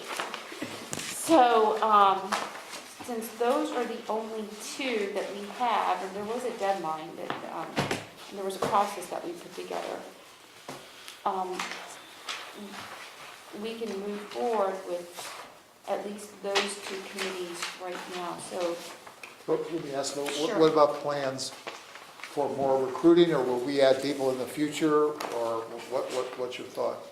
well, I mean, how long was this asked out there? This was out there for a while, right? Over a month, right? Yeah, I don't recall when I mean, it was like a month beforehand. Yeah, December, early December. Yeah, early December. Where was it? I put it in the almanac in the San Mateo County Times, and I posted it. What do you? Carrie, would you like to be on the committee? I was going to make a comment on the last item. Oh. It's just, you guys are going to have a ground conflict because it's not your perception, it's the public's perception. And you put 3 dots together, and if legal counsel's not going to chime in, you guys, the public doesn't know which one's going to communicate with, so you can create that triple dot very easily by having 3 on 2 committees. So you guys are going to run into a problem because it's not your perception of violation of the Brown Act, it's my perception as the public. So which, You don't have 3. we don't have 3. But you have, if, I'm not going to know if Virginia's not going to attend the meeting, and she's Oh, you mean the county rep stuff? as a county rep component. So as the member of the public, if I have a conversation with Virginia and Virginia says, oh, I'm not the one, but I've now communicated and I go to the other 2, I've now created your 3 dots. Yeah, but if you're gonna be talking about a specific district, I'm just, your 2 districts that you have, we're not combining them though. no, that you have, Jim, but you said if you'd have a joint meeting together, as Rob was identifying the process of bringing 2 supervisors in, that means that 3 of you would have the potential ability to be at that meeting. Now, I don't know, being the public, which 3 are going to be in a meeting that you guys are having, or what information transpires during that meeting, so I don't know which party. So the connection of the dots is the 3rd party that the general public doesn't know which one to communicate with. That's the problem, it's just a perception issue, and, you know. We've already moved the item, but I will just say what you approved were 2 members of each liaison appointment for each district, and that's what you approved. You didn't approve combining stuff, or if 2 districts were meeting, who would go to those. your subsequent You did it, discussion yeah, I is mean, when you so- went there. So you're fine. I So, mean, I'm not discounting the public comment. Carrie's right, I'm you just saying- can't do this triple, you No, can't do the but I triple. don't think But he's that's- right in that if you, when you go there, you gotta watch it, Yeah. because, But that's not what you approved, is all I'm saying. Right, And I- and that's okay. It's just a perception Okay. issue. Yeah. Yeah, Your legal counsel's good with it. Okay, thanks, Carrie. Okay, so Chuck, what are you, getting back to item 14, do you think that we should have more opportunities for resident representatives to apply?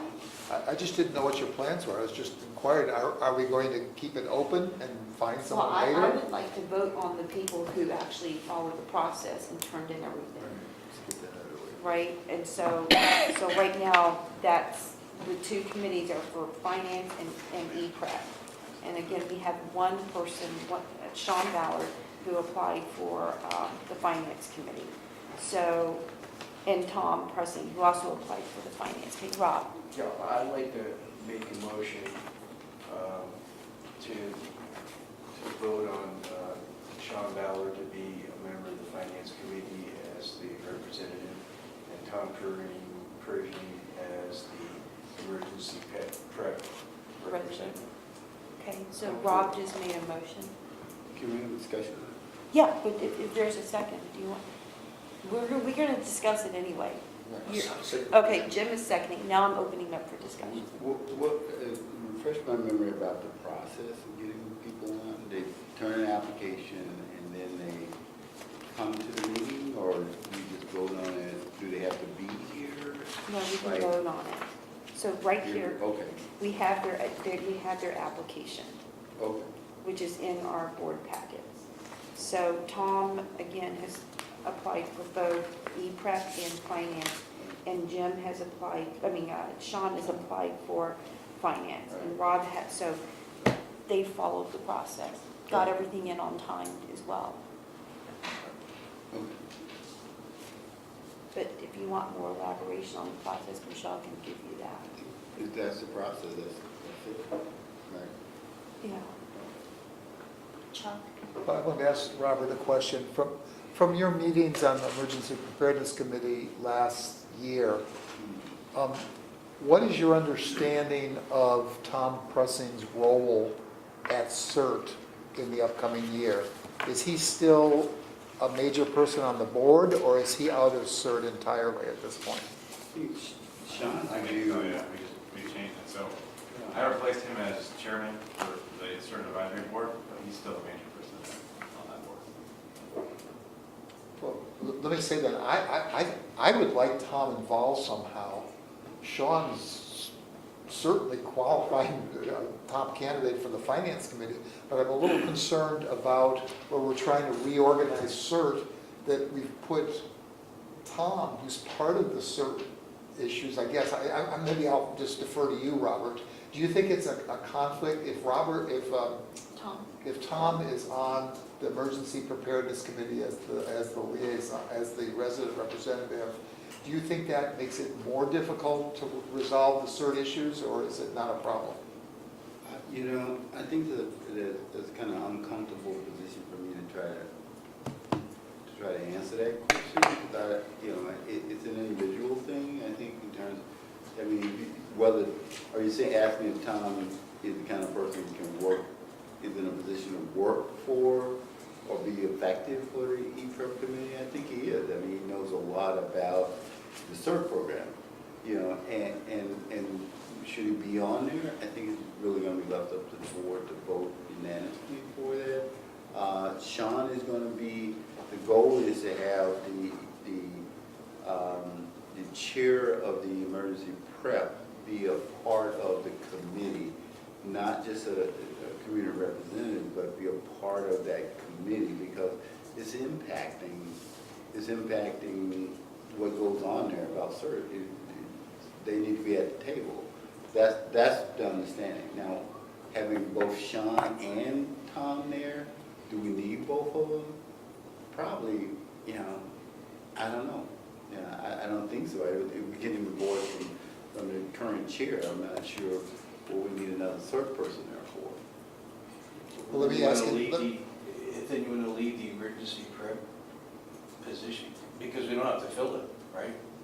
Well, I don't want, Do we let have me, to fill let- it? do you think it, let me We don't ask in have the to. negative, is it possible, would Tom in any way be dysfunctional on that because he's involved in the reorganization of CERT?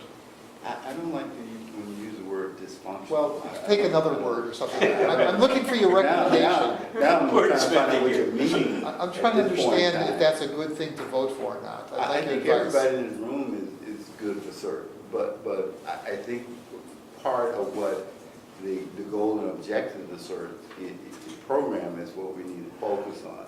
And the individual have to conform to that goal and objective. As long as the person is conforming to that, I think, yeah, I mean, Kara can be on it if you want. Would you like my feedback?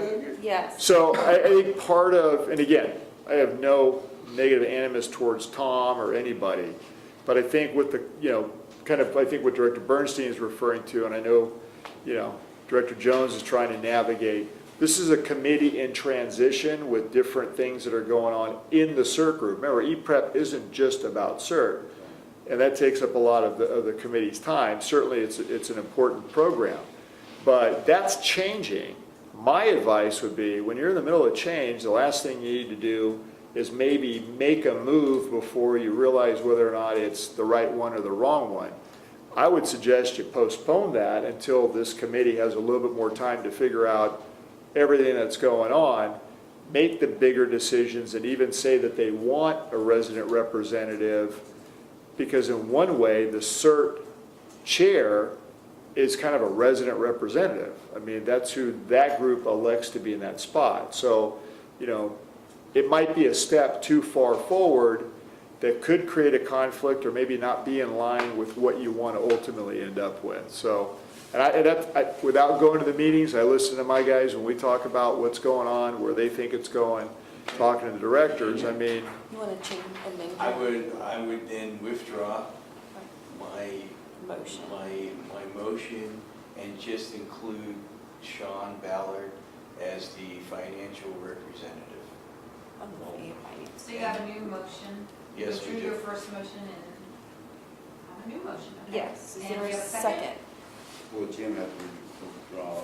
Just the finance, But for Sean Ballard to be in a finance representative. Okay. I have Are a, you second? Jim, are you? I'll withdraw my second if Yeah. that's necessary to move forward. Yes, so who's going to second Rob's changed motion? Robert, did you just second? No, Jim. I He will- withdrew his second. I will second the new Yeah, motion. okay. Oh, you- Thank God. There you go. Okay. There you go. Yes. That's all we're trying to get at there. Okay. I'd like to just then add a comment. I wasn't going there, it was a true question about what we should do, and I appreciate the chief's perspective. No, that was a good point. But maybe it would be appropriate, since he's been involved, and I think his involvement is important, we might want to invite him to apply for one of the other committees. And so, I mean, somebody needs to talk to him. I mean, you could tell me to do it, or, I can talk to him.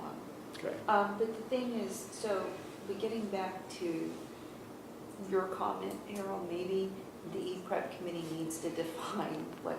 Well, that was a resident big representative- focus for E-Prep. I'm not telling the two Because- directors involved anything, and they know But that, so. Sean, by default, right now, is the new president of the CERT group, will be on that committee, is that correct? No. We have He wants finance. No, I know, but he's also the new president of the CERT group. chair. Their chair, yeah. Right, right. That's what I'm saying. And- So, And he can come anytime. He can come as a member of the public only, he's not on the committee. okay, I Yeah, did, because I didn't know what that CERT, okay. But at any time, Sean. Okay, so right now, so right now, that sounds like there's only one resident representative that we're voting on tonight, and that's for Sean to be on the finance committee. Yes, and we have a first with Solano and a second with Director McLaughlin. Okay, any comments? Okay, all in favor? Aye. That carries unanimously. Congratulations, Sean, and welcome aboard. Sean, I apologize, I should have put you at the front. didn't I think about know, sorry. it. All right, I owe you now. Okay, so now we're going My to mistake. item 15, which is to consider and discuss proposed board goals, and it is now 10:05. Would you like me to go through it real quick? Yeah, Let me yeah. get there, because I'll tell you what I did, and I don't want to, I'm not trying to bring Michelle into it, but in conjunction with at times when I had questions, Michelle and I would go to Stu Geary and try and clarify different things a couple times to make sure that we were on track. And then I took some independent action here too, which I'll make sure you understand. So what I got out of your last meeting and what I looked at was the photograph that was taken of the whiteboard, and I did listen to the tape, and we did at times have to contact Stu to make sure that the 5 areas were the 5 areas, which was in his handout, and you said you wanted to do that. So that's listed on page 1. As you go to page 2, then under every one of those, and this is where we needed clarity at times because I had a hard time reading some things from the photograph on the whiteboard, I ended up looking at all these things, and then I made the recommended priorities. So this isn't yours, it's what I'm recommending to you. I don't know that you need to do this tonight because the facilitator isn't here. I think it's just worth thinking about. And the reason I say that is you have now my information, you have what Chief Navarro has given you, so you have more pieces of effectively the puzzle or information that maybe you want to go back and think about before we bring Stu in and start the second part of this facilitated meeting, right, that you have. And also you have Director Bernstein has offered up his information as Director McLaughlin had done the same thing. So you have additional information that they also offered up that wasn't necessarily, well, Chuck sent his, but wasn't maybe available to you, or maybe you didn't get it and look at it in time for the meeting. So let me tell you why I did what I did on the priorities and then what else I did. Number 2 is probably the better one to look at. So what I tried to do was... What's number 2, I'm sorry? So going to recommended priority timeline and resources needed, right? So Stu had mentioned, hey, the chief should give you some feedback. Well, this is my feedback. Okay, the feedback really, if I go to number 2 is, you know, what's the focus, what's the cost, what committee should work on this, and then when, what's the timeline, and we can certainly tighten all these things up, and you can change anything you want. And then in this particular case, I thought it was a good idea to say it's a 2-year forecast. So, you know, what did I try to accomplish? You know, some stab at cost, maybe not that accurate, very broad. Who, in other words, what board committee suggested? You can tell me, no, we're not going to do that. Virginia and I had not talked about the ad hoc, for example, for facilities at that time. We talked about that later on, so now that that's in there, that would change maybe a couple of these as well. And then when, and then the other. Now, why was number 1 maintain and improve intergovernmental relationships? I think Director Crawley already said it, and many of you know it. I mean, a lot of these things we can't do without our other partner agencies, or they're just more problematic if you don't do it. Director Crawley didn't mention Menlo Park has reached out now and has asked to have a joint meeting and have a pre-meeting, so you've got some movement there. You're going to have the meeting with Atherton. You just had the meeting with East Palo Alto. Probably want to follow back up on that and reschedule something for this next year. And it was mentioned the county, which, yeah, we don't want to have a trifecta and have a Brown Act violation. So, you know, we need to work on that. But I'll be meeting with Mike Callaghy coming up, and we could talk about this. So I listed in there what was the fire board's purpose in doing that. Liaisons, joint meetings, identifying work towards common goals, which is you're in a perfect position as these agencies are setting their goals, that if you get to yours, you can articulate to them or your liaisons what those are in advance of maybe them setting their goal-setting meetings. And then for me, it's meetings and professional affiliations, and I gave you that list in my write-up of who I meet with, the CMs, the police chiefs, the sheriff, the county manager, and then pretty much that's where I operate from. You know, if you want me to meet with the electeds, like I said, I'm happy to do that, but I leave that really up to you to set those things up. So that's why I put that as the first one, because I always, you know, again, you're elected officials, I think relationships are important. You know, we're one entity amongst many that serves the public, so, you know, I think improving that and having that as be one of your top priorities is certainly important. Again, suggested. The second one seems to be budget for, you know, capital improvements, and then equally, you know, we talked about a multi-year model, all these different things of what you'd like to accomplish. The third one I put as succession only because, you know, again, relationships, finances, people, not saying that people aren't important, but, you know, you need money to do things for people. And, you know, the good news is we have all of our compensation plans and so forth, contracts wrapped up for a period of time. So hopefully this will be one of those periods of time where we can focus more on relationships with people and doing, you know, really building that with the board's ability to do that. I mean, where we have dysfunction is when you don't have those things, when you don't have a relationship with the employees, you know, and they feel like you're the enemy versus, you know, I'm not going to say you always got to be in their corner, but certainly that there's respectful interactions and relationships at the base. And that a lot of that deteriorated, as some of you know, over the years, including, you know, myself included, was in that group because I represent you, and when you got to say no, and people don't like that, but you do what you got to do. And then number 4, I put as this. I'm sorry, could you just explain what chief officers, do you mean yourself here, or what do you? Yeah, so when I look at succession planning, to me, and I'll elaborate as we get into this and go forward with the committee or, you know, in another report that I have to do for you, the clock's ticking. I mean, not just for me. I got chief officers that could walk out of here today, and I mean, every one of them, well, not every one of them, will probably be here for a year or two, but it's coming. And, you know, I don't know how else to say it. I mean, and I appreciate that some people think I'm going to be here till I drop dead. Thank you. But that's not going to happen. So, I mean, we have a huge issue facing us right now at the command staff level. And we need to jump on this thing. And I cannot tell you that I conclusively would suggest, endorse, even recommend that you completely stay in-house going forward. That's ideal, but you know, the damage that was caused by contract issues and just, you know, people's ability to live further away and the shift schedule that we've allowed, you know, it's not conducive to what's happening. And let me just say this, it's not just here. And I just have this discussion, you know, I hope he doesn't mind me saying it, but, you know, Chief McCauley and I talked about on the law enforcement side, everybody's going through this stuff.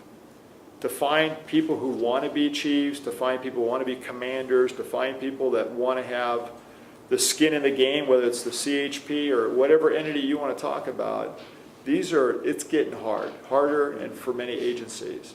I mean, the chief of Sac Metro, not lost on me, or excuse me, Sac City, is a chief out of Pittsburgh, Pennsylvania. I never thought I'd see that in California. Why? You got a huge, in the Cal system, you had all these people. So. Somebody that commuted from DC. Yeah. Every other week. Yeah.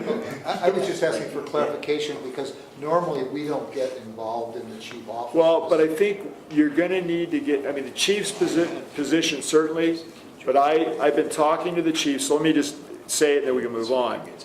I think, you know, there's some restructuring that we can do. We can do some changes that the board will have to support that will support other operational things, but at the same time, I think give you a bigger bench to select from, and also a better a better, broader group of chief officers that could be the future internally as well. You know, when I got promoted, it was the first time, I think, at either 21 or 23 years that we'd gone in-house. I mean, effectively, you fired the last, well, you, not you, effectively the board fired the last two chiefs before Doug Sporleader, and then Rick Tye left on you. That's why I say, you know, when some of these things come up about the board structure, committees, even your policies, you got to go back and remember all those things got created in a catastrophe, right? The chief walks out in the middle of the night, nobody even knows for a week that he's gone. And everything that he told that board, or many things, were not true, weren't the way they thought, and they got caught in the open, and it wasn't a good time. I was a staff captain. Trust me, it was not a fun period of time. You know, letting two fire chiefs go under 3 years each created tremendous disparities, dysfunction, starting, stopping. And I'm not suggesting every time it's got to be an inside chief, because I don't believe that. But, you know, agencies that are more successful are ones that have longevity with leadership, so there's consistency. Because it takes a long time to get some things done, as we're going through. I mean, you know, a lot of times the best thing I can do for you is give you a historical reference, because I remember what happened.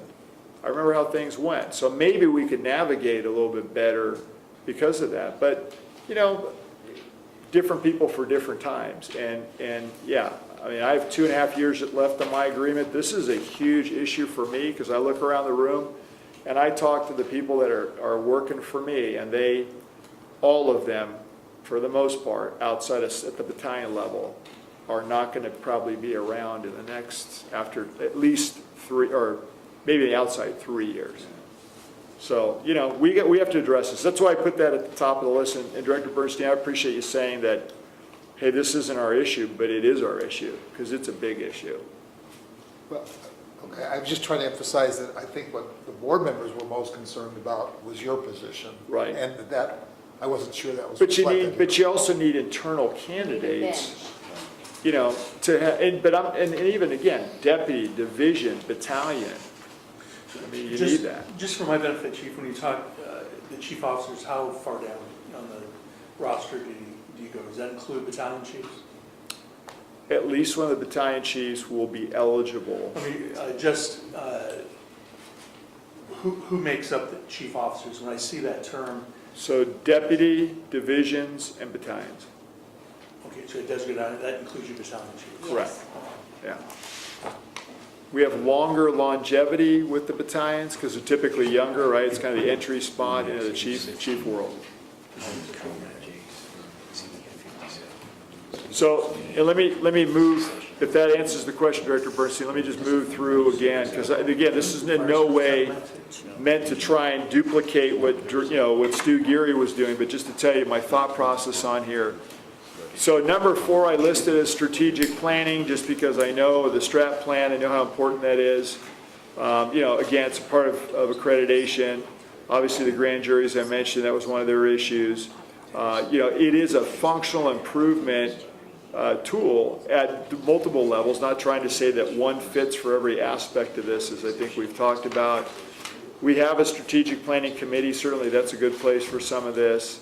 And then, you know, if we do anything outside of that, you know, costs would be pending. I mean, what is that? And then, as I mentioned, Chief Navarro reemphasized, you know, our goal this year is to get that plan approved because it's part of accreditation. That may or may not fit all of what the board sees as strategic. And again, that's what Stu is doing here. Number 5, community alerting is a carryover from last year. And so I tried to look at the goals from last year and what was not completed, but is happening. Update and improve fiscal policies. The only reason that's not under the higher up multi-year budget was because I saw it as a separate item. That since you guys deal with your board policies in May, we have a little bit of time. But what I heard from that study session was there's a definite desire to update policies and language, which I agree with. I think you should know those, look at them, and they should fit the times. So what was done may want to be undone or redone or improved. update and improve fiscal, or I did that one, district emergency preparedness. It's not that it's down the list for a reason, but a lot of these things are in play already. The committee's dealing with it. You know, there is a CERT program. I mean, really it's about functionality and how you kind of reorganize in some ways and then prioritize. Standards of cover, again, another one that's in play. We'll pick the vendor. It will take up to a year for that to happen. The board will ratify that hopefully in February. And then you should update it every 5 years through some type of calendaring, looking outward would be my suggestion. And then on your list, community information.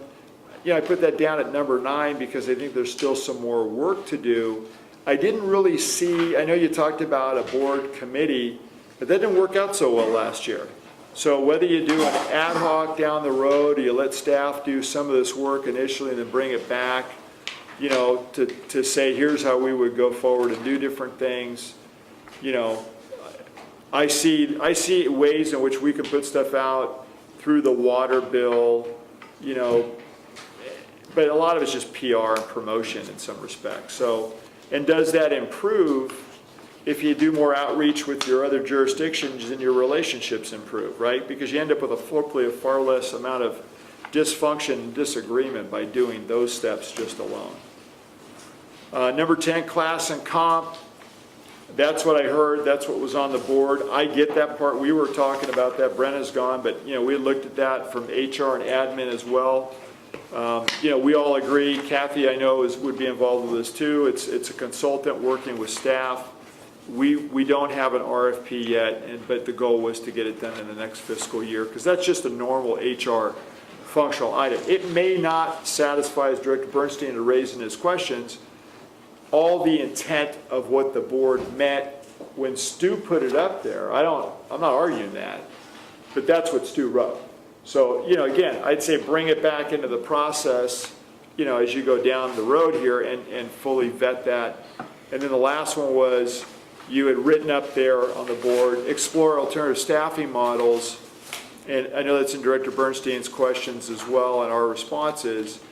You know, if there is a clause in the IFF agreement that says they were going to do that. And the chief officers, you know, Chief Long specifically and Chief Stevens meet with the IFF group and do the normal operational meetings. So that's a place to do it, but it may be beyond that. You may have different ideas. You could hire somebody to help with that, you know, or we can say after we run the rescue and the truck down on the other side of Fruit, maybe that's satisfying some of these concerns that we had that we need to be more responsive or not. If it's still motorcycles, bicycles, and flying drones, as Director Carpenter wanted to have with people on them, which, by the way, I just saw one of those. I guess they're going to use one in Dubai. You know, I don't want to be the first, just so you know. But I like the ones without people on them. But, you know, that's an option, too, obviously, down the road. Those are all technologies changing things, but you got a position that's going to be involved with technology. And then, as I mentioned, I put in here the 2 attachments from both Director Bernstein and McLaughlin on the information that they had presented, so we don't, you know, act like we've excluded it or discounted. I looked at cross-referencing, and a number of those things are in here, I think, within what was presented.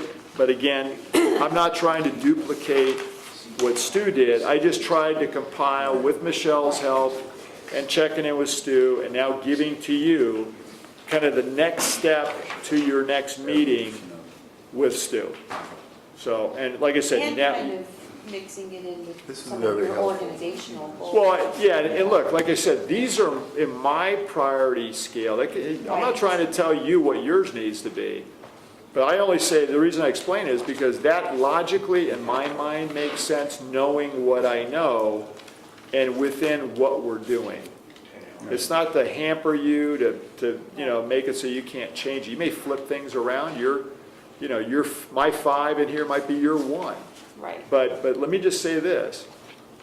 What gets difficult is if we have all these priorities and we don't have like a pecking order, right? Right. So what is your 1? Because when I know it's a 1 and the timeline is X and the cost is Y and then the who, you know, those are all the mechanisms, as Stu mentioned. We got to know what that is.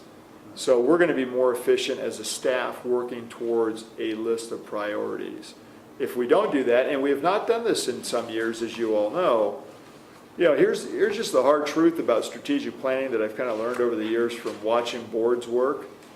Everybody talks about being strategic, and then there's a lot of energy put behind, in some cases, that we need a plan, but then we don't have a plan, and when we don't have a plan, it actually works in favor of people that like it, that you can interject anything at any time to change whatever you want when you want it. So I've heard a lot of, over the years, I've heard a lot of board members say we need to have a plan, but then in intent, we never have a plan because it's easier then to deviate from whatever the plan would be, right? It's more, it's freewheeling. I'm fine with a plan because then I know what you want. It's harder when I don't know it, but that's the board's prerogative. I'm not saying you can run an organization or anything without a plan as long as you're still making strategic decisions. Is it as organized? No. Is it as confined? No. So, it's a matter of preference. Some people do 1 year, some people do 3, some people do 5. The further you look out, the harder it is to figure out where you're going. Yeah. The biggest problem, and I don't know how many times I've said it, with the fire district itself, with planning for the future, is that majority of these decisions are made by the communities we serve, and we're reactionary. It's not like we have to react to them building 5, 7-story buildings on the other side of 101. How do you deal with 101? Well, you might as well have the Potomac River running as 101 and separate the city for response times, because that's what's happened with the traffic situation, and the staff has reacted accordingly. Truck 2 and Rescue 77, building up on the other side of the highway so we can have an effective response. And that's the biggest problem with preparing a strategic plan. But let me respond to that, because that's why I put your number 1 as relationships, because we are purposely excluded from things because we don't have a good relationship with some of these jurisdictions. And I'm not telling you anything you don't know. They say it. They sometimes are very strong about how they deal with it. You felt it. I remember being in a meeting when you were the president, and the council, the mayor pretty much just overlooked you and looked at me as if I somehow was subordinate to the mayor. It's like, no, the board members who you deal with, not the fire chief. That's not how this works. So I think it'd be nice to get rid of some of that dysfunction. And I'll use Menlo Park as an example. We're not even on the transportation committee that involves the community. So we have feedback, and we have a mechanism to do that, and it's called go stand at the dais for 2 minutes where the public gets to go. That's not the way it needs to get done. So, it'd be nice to have a more interactive relationship with the city, especially on some of these issues that you're talking about. We may not be able to solve all these things, but wouldn't it be nice, and I know talking to at least 2 of the council members that attended the dedication ceremony at Station 77 was truly a breath of fresh air to have them listen to us about the station, maybe a purchase, but certainly at the very least that we're trying to improve what we're doing, and actually an acknowledgement that, yeah, by the way, we didn't change the zoning out in the M2, the city did that. So the station we built 23 years ago is not big enough, nor was it ever even thought of that you would take the FAR and the height and do what they did. We didn't do that, to your point. We didn't do it. But there's got to be an acknowledgement at the city that it was done and they did it, and now we're trying to react and respond to it. So when we're saying we want to do something with the facility or the station or the property, maybe there's more collaboration that should occur, because we certainly collaborated 23 years ago to put a fire station over there. Before that, I was jumping the center divider on the top of the Willow Road overpass, going against traffic to get down there from here. That's as bad as the traffic got back then. Now it's through the intersection and back down Middlefield Road. So it's, the good news is we did it. The bad news is they made a big change and we didn't build a big enough building that was versatile enough to handle change going forward, because the fire chief at the time built to the moment, which was a bad mistake. And it cost us less, but it cost us, the ability to be more versatile going forward. So, live and learn. So, that's just one example, I think, of many. That's why, again, I put that in the beginning of your whole thing. I don't know that we'll be more successful, Director. I just know that, if I go back to sprinklers and I go back to traffic and, roadways, we have just, it's like pushing an egg uphill sometimes. And why can't it just be a little bit more collaborative and easy? And then there's the things we don't get to change, like you say, and then we accept that, right? And we move forward knowing that. Chuck? I was just going to suggest, Chief, that there's one item that we as the board didn't bring up, I think we should have. You haven't brought up. We've talked a lot about it, and I just want to throw it out there, and that's this contractual issue with the county over dispatch, automatic aid. So it's in my goals. And I know, but I said, right, because when you guys did yours, we tried to I'm staying out of it, right? So if you look back at your interaction, I didn't try and influence any of what you guys came up with. Like I said earlier, it was organic. I mean, it's what's coming, it's what you're thinking is an issue. Is it an issue for me? Yeah, the contract's coming up. I'm going up to the county chief's meeting tomorrow because they have a retreat. Don's there already, that's why he's not here this evening. And this is already on a list of agenda items that I want them to start talking about. Because I'm not going to make, I'm not going to make spare any words about that we think some things need to change. Well, I mean, could that kind of fit under number one? I mean, it's pretty broad. Well, there's a whole bunch of issues, mutual aid versus automatic aid. Yeah, so let me go back to what It's the renegotiation. right, let me go, it is under your number one, it's emergency services. You just didn't list it, but now you have the benefit of what I gave you and what Manny gave you. So like I said, there can be a resorting, there could be some other things that come up. And that's the next session with Stu Geary, I think is. You guys have not scheduled that. So I mean, part of that would be working with Michelle and back through Stu when he's available to do it and when you're available to want to go to the next step. You don't have to do it in a normal meeting. You could do it, again, another special meeting. That we may have to do it sooner rather than later so that we Right. can establish the priority. Well, I mean, again, the good news is, I mean, at least you have a fence and boundaries and there's only so many. Right. I mean, it could be more. Jen? Yeah. We're ready to move that next step, aren't we? Yeah, I think so, but we have to schedule it. Well, I hope so. I mean, so this is, again, this is So I wanted to get a comment on compilation this. of what you last time said with some additional work done Right. on my Especially with the- prioritization and then trying to fill in some of the blanks. Yeah, Especially with the I think it's a great Start. start. It's a great effort. So Yes. if we're ready, I favor doing it sooner rather than later as Right, well. right. But I wanted, so that's good feedback. And It's a task list, which is what we've been getting informally. Right. Right, but now Through you, it's, through Well, you do your Yeah. goals every year. Right, but Yeah. now it's Should we more try to get a structured. date tonight while we're all here?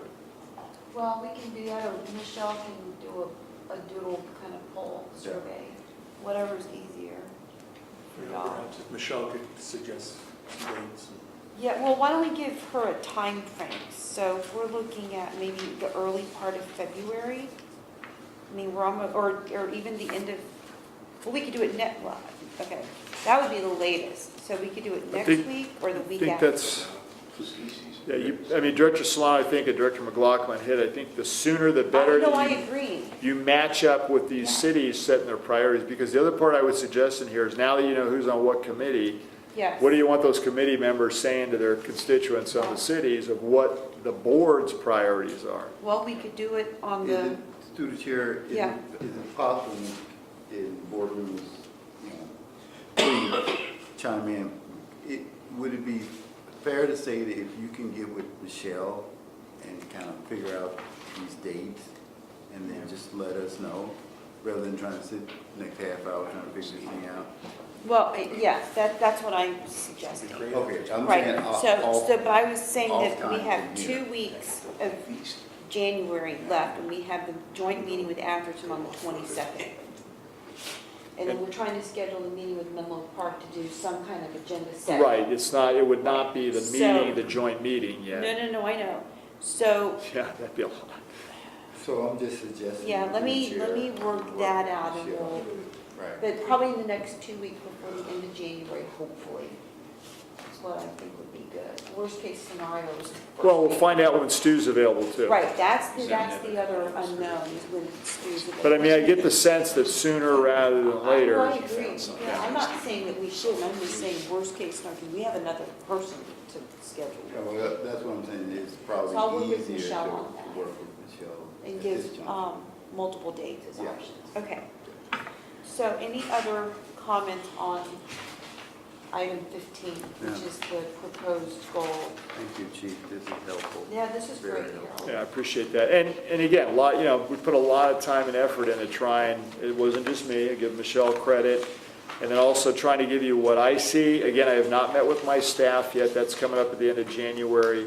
And then, like I said, if you haven't read what Manny put together, and I say Manny, I mean, it's really been a year's worth of work with the organization to look at all of that. And then, the 2 directors that gave their feedback and their information, I mean, it's worth looking at how that all tracks. So is that online somewhere? Do we have copies of that? Your suggestions, or? No, what Manny did. Oh, So you should have had that, and I thought we No, put the strategic plan in there, did we not give you the draft? when you say draft, you're not talking of the slides, are you? No, so the slides were a compilation of the broader strategic plan, did we not give you the draft? Okay, so that's on me then, I will make sure you get the draft strategic plan Okay. that those slides reference. I apologize, I thought that I had given that to Michelle, so Okay, thank you. That'd be helpful. And the sooner the better. Well, let me I'll ask do you, that by tomorrow. Chief, do you think it's better for us to wait until he's refined the draft before we get it? Before we do It'd be what? great to have information and Well- there's Read refinement that Manny's. goes on. All right, how about, I don't want to read a rough draft if it's going to change a lot.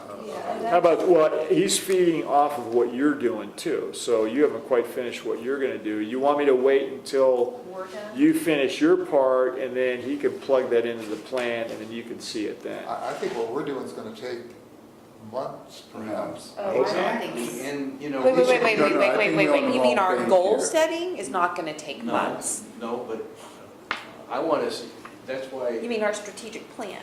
Right. When I spoke to the chief, I asked him, and he gave us what I needed in order to see where we were going. And,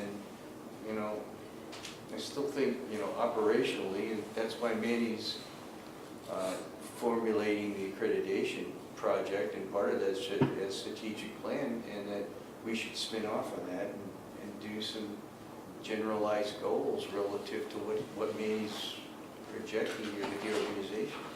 It's so like, who's driving The bus. the bus? Or is the bus driving you, or are you driving the bus? I think it should be a shared, mutual understanding of, how we're gonna drive, both from behind as well as in front. But as a board member, ideally, we should be, in front of the bus, but sometimes we end up. But not hit by the bus either. Yeah, not get hit by the bus, sometimes. No, but you gotta build the bus before we can drive the bus. Yeah, well, maybe we should be about trying to look how to do that, but what I'm saying is that I think it's a combination of both. I think where we are now has been going back and forth, which seems to me, based on what is materializing out of this, is that we met with Stu, the chief put his together based on what he's been working with Manning. So now it's about trying to understand, for me, and trying to understand, look at the document that Manning has put together, and maybe there's some other thoughts that may come out. And then when we have our meeting, hopefully we can kind of have everything, Put it together. put a packet together, so then we can share it with the chief, and then share it with Manny so that, see if we all are kind of in line with each other. Because it's about being in line. Right, but we're, okay, so are we, I get the feeling we're talking about two things. One is the goals for Right. 2019. Right. And then the other one is our strategic plan, which I'm assuming is the thing you're saying it's gonna take a long time, both of y'all, right? Because, Well, we haven't brought that into equation. well, yet, have I we? mean, that's the thing, because I don't expect the goals for 2019 to take months. Well, I thought from Right. my understanding, when we started going down this road, that we was gonna look at a 1-year goal setting. Figure out Yeah. what, as a board, we wanna do, and then. That, which is what this So, document listen, is. listen, and when we get through this 1 year, maybe we could then, next year, look at a 2-year or 3-year. Now you're getting more into the long-term strategic planning as a board. But right now, it's about trying to look at what can we accomplish this year and prioritize them. That's what I thought. I think that's a fair statement with one caveat. So as I shared earlier, succession, you know, in 2 to 3 years, you know, we're going to, you have to deal with all these chiefs issues. I'm saying sooner rather than later.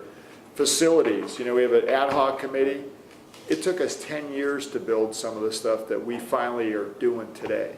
So, you know, I mean, I think looking at what we can do in the year, I totally agree with, because you should hold me to account for that. And I'd love to know what the priorities are. So you know, when you go, hey, chief, we're going to do your evaluation. Well, you didn't get this done. Well, what was your number 10? I was working on your number 1. You know, I mean, that's not fair. You know, I mean, what are we talking about here? So I like that, because then I know what you want to be done. And the same token, some of these things are not going to get done in a year. It's just not going to happen. Right. We're not going to build a new Station 4 or a training tower at the end of this year. Right. You know, I mean, if we get all the drawings and start working on the funding and, you know, get to the next step, and I'm going to feel we're ahead of the curve already then. Okay. Any other, so then, I guess then the action is that we'll try to figure out a date for the next meeting with Stu. We'll get Manny's info. Yeah, when do you want to send us Dan's info? Yeah, so you want Well, me in when do we strategic want plan? Yeah. Okay. I mean, it's information. It's not like, You want it information. now? I don't know, I was asking the chief. yeah, no, I don't have a problem with it, because I think it's information. I mean, you know, the more you have, hopefully the better we make whatever the goals are for the year. But you realize he's on the trajectory of, through accreditation, to finish it, and there may be things that the board says, hey, this is outside of that, but we're working on that over here. Well, let me be clear, because I've spoken out on this before. I think Manny ought to focus on getting the accreditation done. Right, and you've said that. And I think whatever he's got, he should go with, because it could always be changed later if it needed to be. But in terms of our reading, for us to be reading 180 sub-goals, that's a lot of reading. Yeah. Right. And I'd hate to do it and then find out, oh no, now there's only 160, or there's 220, or something. But no, Manny's working through all different layers of the organization, so you know, if the board's flying at 40,000 feet, that goal looks different than the firefighter on the ground who says, we need new turnout boots this year, right? And we want to buy the same ones that we've always bought, because, you know, they're the wrong one, or a helmet. I mean, right now, I was on an email thread last night about making sure that we're getting the latest helmet, and, you know, look at it, right, to test it, to see, is that something we want to go to, because it's a completely different makeup, it's safer, you know, there's a lot of different things that make it attractive, but I'm going to be bucking that traditional looking helmet, so, you know, I may or may not win in this one based upon, is the functionality better? Do you care about that? No. Do they care about that? That could be the biggest issue this year, you know, is the helmet change, So I right? would say send out meetings draft. Yeah, I will send it out, so Okay. you'll have it. Great. Okay, can we move on to reports and requests, unless there's any other comment? Jeff? Okay, so for the president's report, I just have something very short. Thank you to everyone who attended the swearing-in ceremony last week and the 2 christenings of 2 and Rescue 77. The staff did a great job in kind of planning all of that too, especially with the champagne bottles, Harold, please thank I them. thought that was cool. That was Yeah. fun. And again, thank you to the board for participating in the goal-setting meeting last Tuesday and for your patience on the committee and liaison assignments. The only thing I'm going to remind us of is that we have our joint meeting with Atherton next week on the 22nd at Holbrook Palmer Park, right? It's at the pavilion, right? At the next. Yes, it's at the Atherton pavilion. At Holbrook Palmer Park. At what time is that? I think it's 5. Oh, is it 5? Okay, 5 o'clock. So I think please that's mark I that. thought it was 7. Yeah, I thought it was 7, but 5. no, it's 5. Okay, 5 o'clock. And then, I'll communicate with Atherton just to confirm that they didn't want it any other time, but it's been 5 the past several years, and I sent her the draft agenda at 5 o'clock, and they said, great. I think they wanted to be done by 7. maybe that's it. But can Yeah. you just send us the Well, you gotta be invitations home and into cook dinner. the electronic invitation, just so Okay. we can get it on our calendar? So, January 22nd at Holbrook Palmer Park. in the At 5 o'clock? At 5 right now, unless Michelle says otherwise. And as Harold mentioned, we're in the middle, the city of Menlo Park, I guess per Chuck's letter, thank you, at the end of the year, where they were trying to schedule an And agenda. that dedication ceremony, follow up with the 2 council members and having a dialogue. Yeah, oh, I didn't, they talked to you about that? Oh, yeah. Okay, I know that they were very excited to having a joint meeting, but in terms of agenda setting for that, that's what is trying to be scheduled. Now, they've asked for the meeting with the mayor and the vice mayor and the president and the board, me and Robert is president and the board vice president. So we're trying to set up that meeting, just to set the agenda. And then we'll figure out how we're gonna move forward. Which is for a further than joint you've been meeting in ever. years. Yeah, so the goal is to get a joint meeting with us as a full board and them as a city council. So I guess we'll keep everyone posted. Yeah, hey, it's So good. that's pretty much it Relationship. for me, yeah. Okay, I'll go I don't to, know that. well, we can squeeze in committee reports and directors' reports and requests. I don't think there are that many committee reports. If they want to. You want to start with director's reports and requests? I've said enough tonight. Okay. Well, I wasn't on any committee that met, so there's no committee report for me. You saw. The only thing I was going to say is, ironically, maybe, I got to play Santa Claus at the firefighters' toy giveaway again.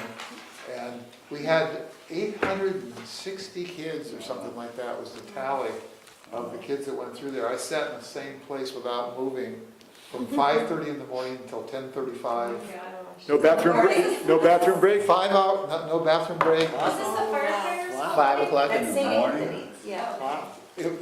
You need to join a Santa Union or something. You have a picture of it? That's an unfair practice, right? I've never seen any You have to pictures. hand out the We red take a lot bucket of out You there. need some pictures to put in the budget and stuff?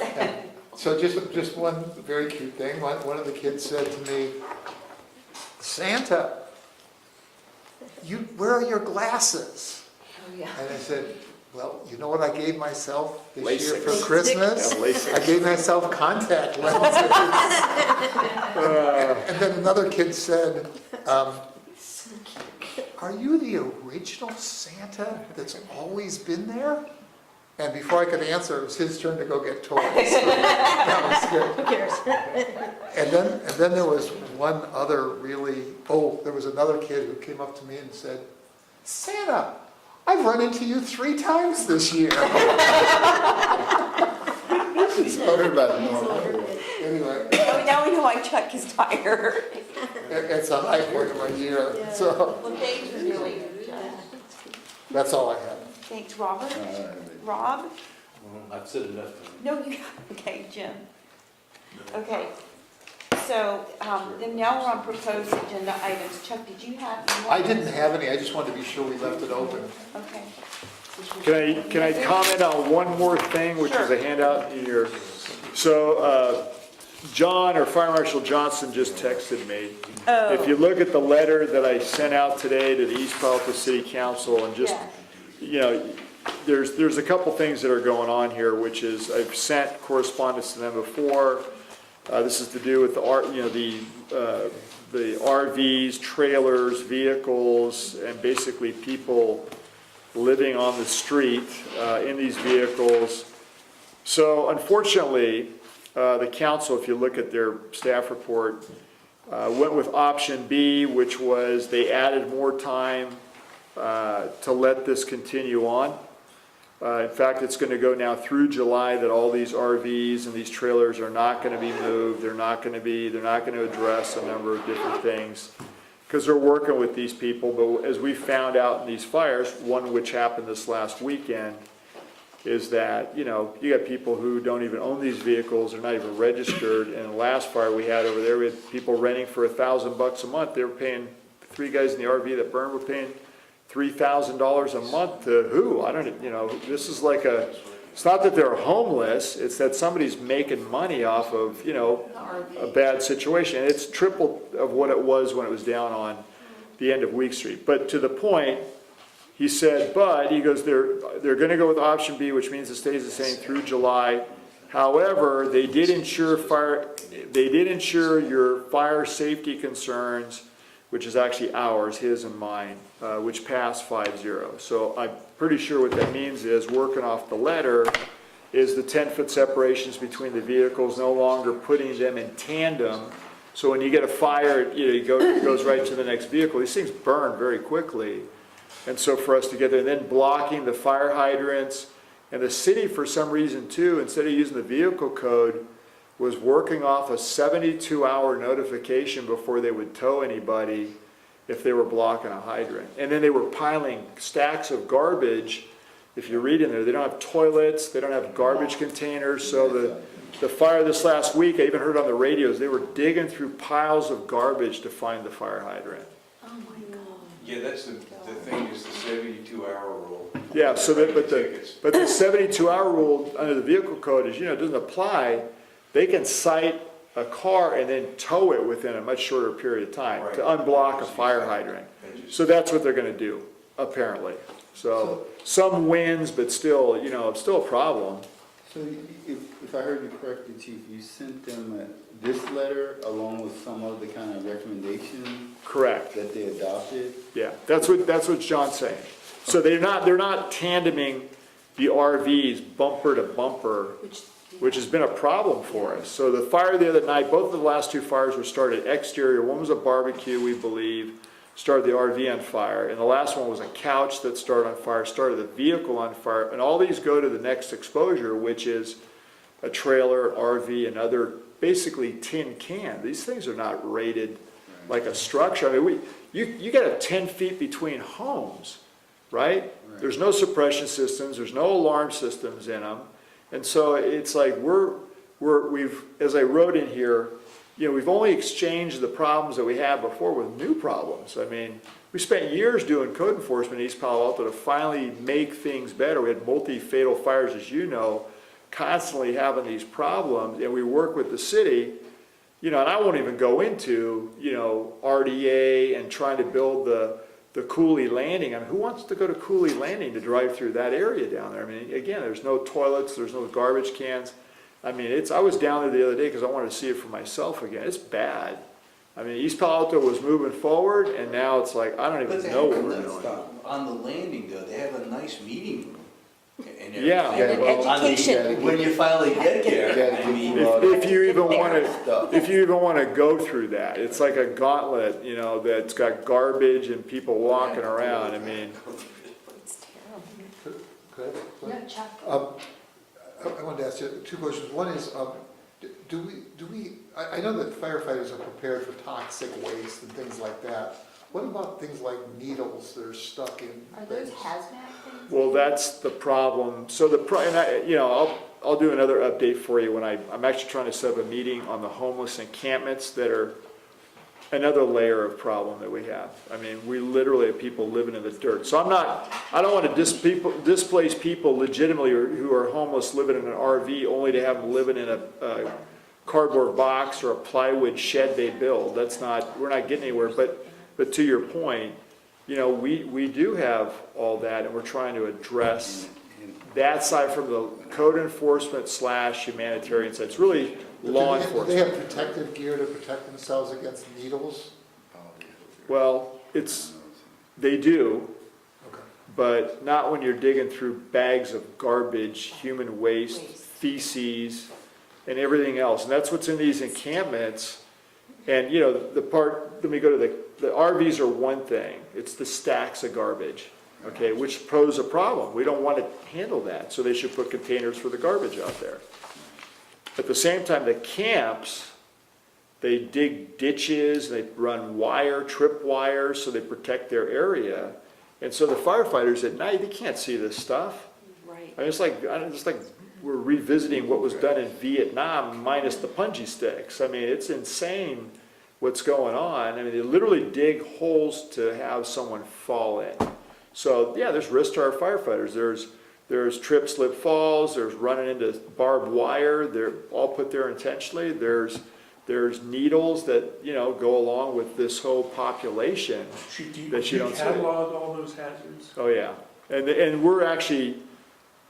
we're flying the drones over it, and we actually are going to have a big meeting with CHP, Caltrans, Menlo PD, about the whole area, what we call the triangle, which is Willow, Bayfront, University, Adams, because it's a combination state and private-owned property, and we have at least 60 people living in there. Sounds like a police problem to me. Well, you know, you say that. I'm going to tell you something. It's like East Palo Alto with this RV camp.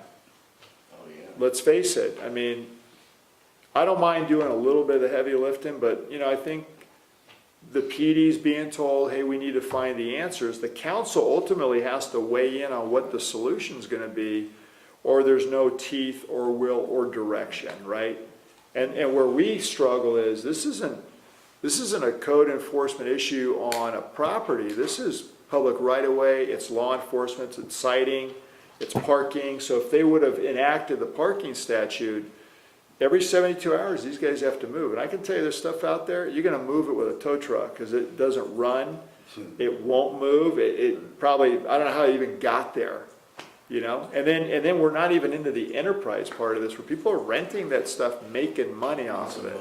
I've never seen anything like this before. The fire hydrants, you Well, suggested in the letter that there wasn't enough water pressure? No. No parking anytime. Couldn't get to them. Okay. No, yeah, that's right, because of all this other stuff. Yeah, and we actually worked out a deal with the Arts Center, because the hydrant was found behind a fence for the Arts Center, which has its own issues on security.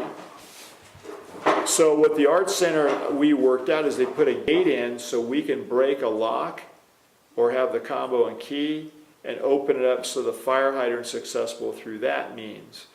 What happened was we decided, you know, what they didn't want to do is leave an alcove for the hydrant, because then we're afraid they're going to pile all the garbage in there. So we said, okay, well, let's leave the fence, but we got to have a way to get in. So they now put a gate in for us to get to the fire hydrant. On the other one, further down, the problem down there too is it's the PG substation, you got the power lines. Well, you don't want anything parked there because it can burn and get into the transmission system. So, you know, there's a lot of issues down on that whole stretch. If you haven't seen it, you know, if you're interested, it's worth driving down there because it's really, you know, it's nothing. If you think it looks the same on El Camino in front of Stanford, you'd be wrong. I mean, there's a boat out there, but the boat was actually the dumpster for a while with all the garbage stacked out of it. And then it got dumped, and now the boat's still there. I don't know why they didn't take the boat too. Boat doesn't run. Actually made I thought it was pretty creative to use it as a dumpster. Okay, well, so thanks for that update. Yeah, so hopefully good news is they're gonna make some improvements. Bad news is it's still there, and Be there for a while. yeah, I mean, and I understand, it's complicated, where are you gonna put people, you know, there's a whole issue along with where do they go. Well, see, the city, you know, not just trying to talk about city, but, you know, the city may want to do certain things, but then there's this human rights issue that comes up, and then there's the law project, Right. East Law, Right. Community Law Project. So they constantly have to wage war with them in terms of trying to protect people's rights, where they are and trying to advance the city, and that's a challenge. Well, and again, where the PD's in a bad, in a bad place is, there's a lot of lawlessness and crime and other drugs and, substance abuse, prostitution, it's all going on out there. And, so you can't necessarily turn a blind eye, but they're kind of getting handcuffed themselves on what they can and can't do. In the meantime, where we go is when you're on the consequence management side, right? It's burning. So, the other night, as it reads in here, I talked to the crew, if the one guy hadn't smelled the smoke and woke up, that guy in the car would be dead. And we'd be dealing with, maybe then there'd be some will because there'd be a fatality, right? Is that really what it needs to come to? Yeah. Okay, well, thank you, Harold, and now we'll just move to public comment number 2, and I have no public comment cards. Where do they all go? Close public comment number 2, and is there a motion to adjourn? Oh, come on, guys, there has to be a motion to adjourn. You guys want to stay? I'll make it. Okay, Rob is So making, moved. all in favor? Who seconded? Robert Jones. Oh, thank you. We're going to let you guess. All in favor, aye. Okay, motion passes unanimously, and this meeting is adjourned at 11:01. Thank you. Thank you. We're not going tomorrow.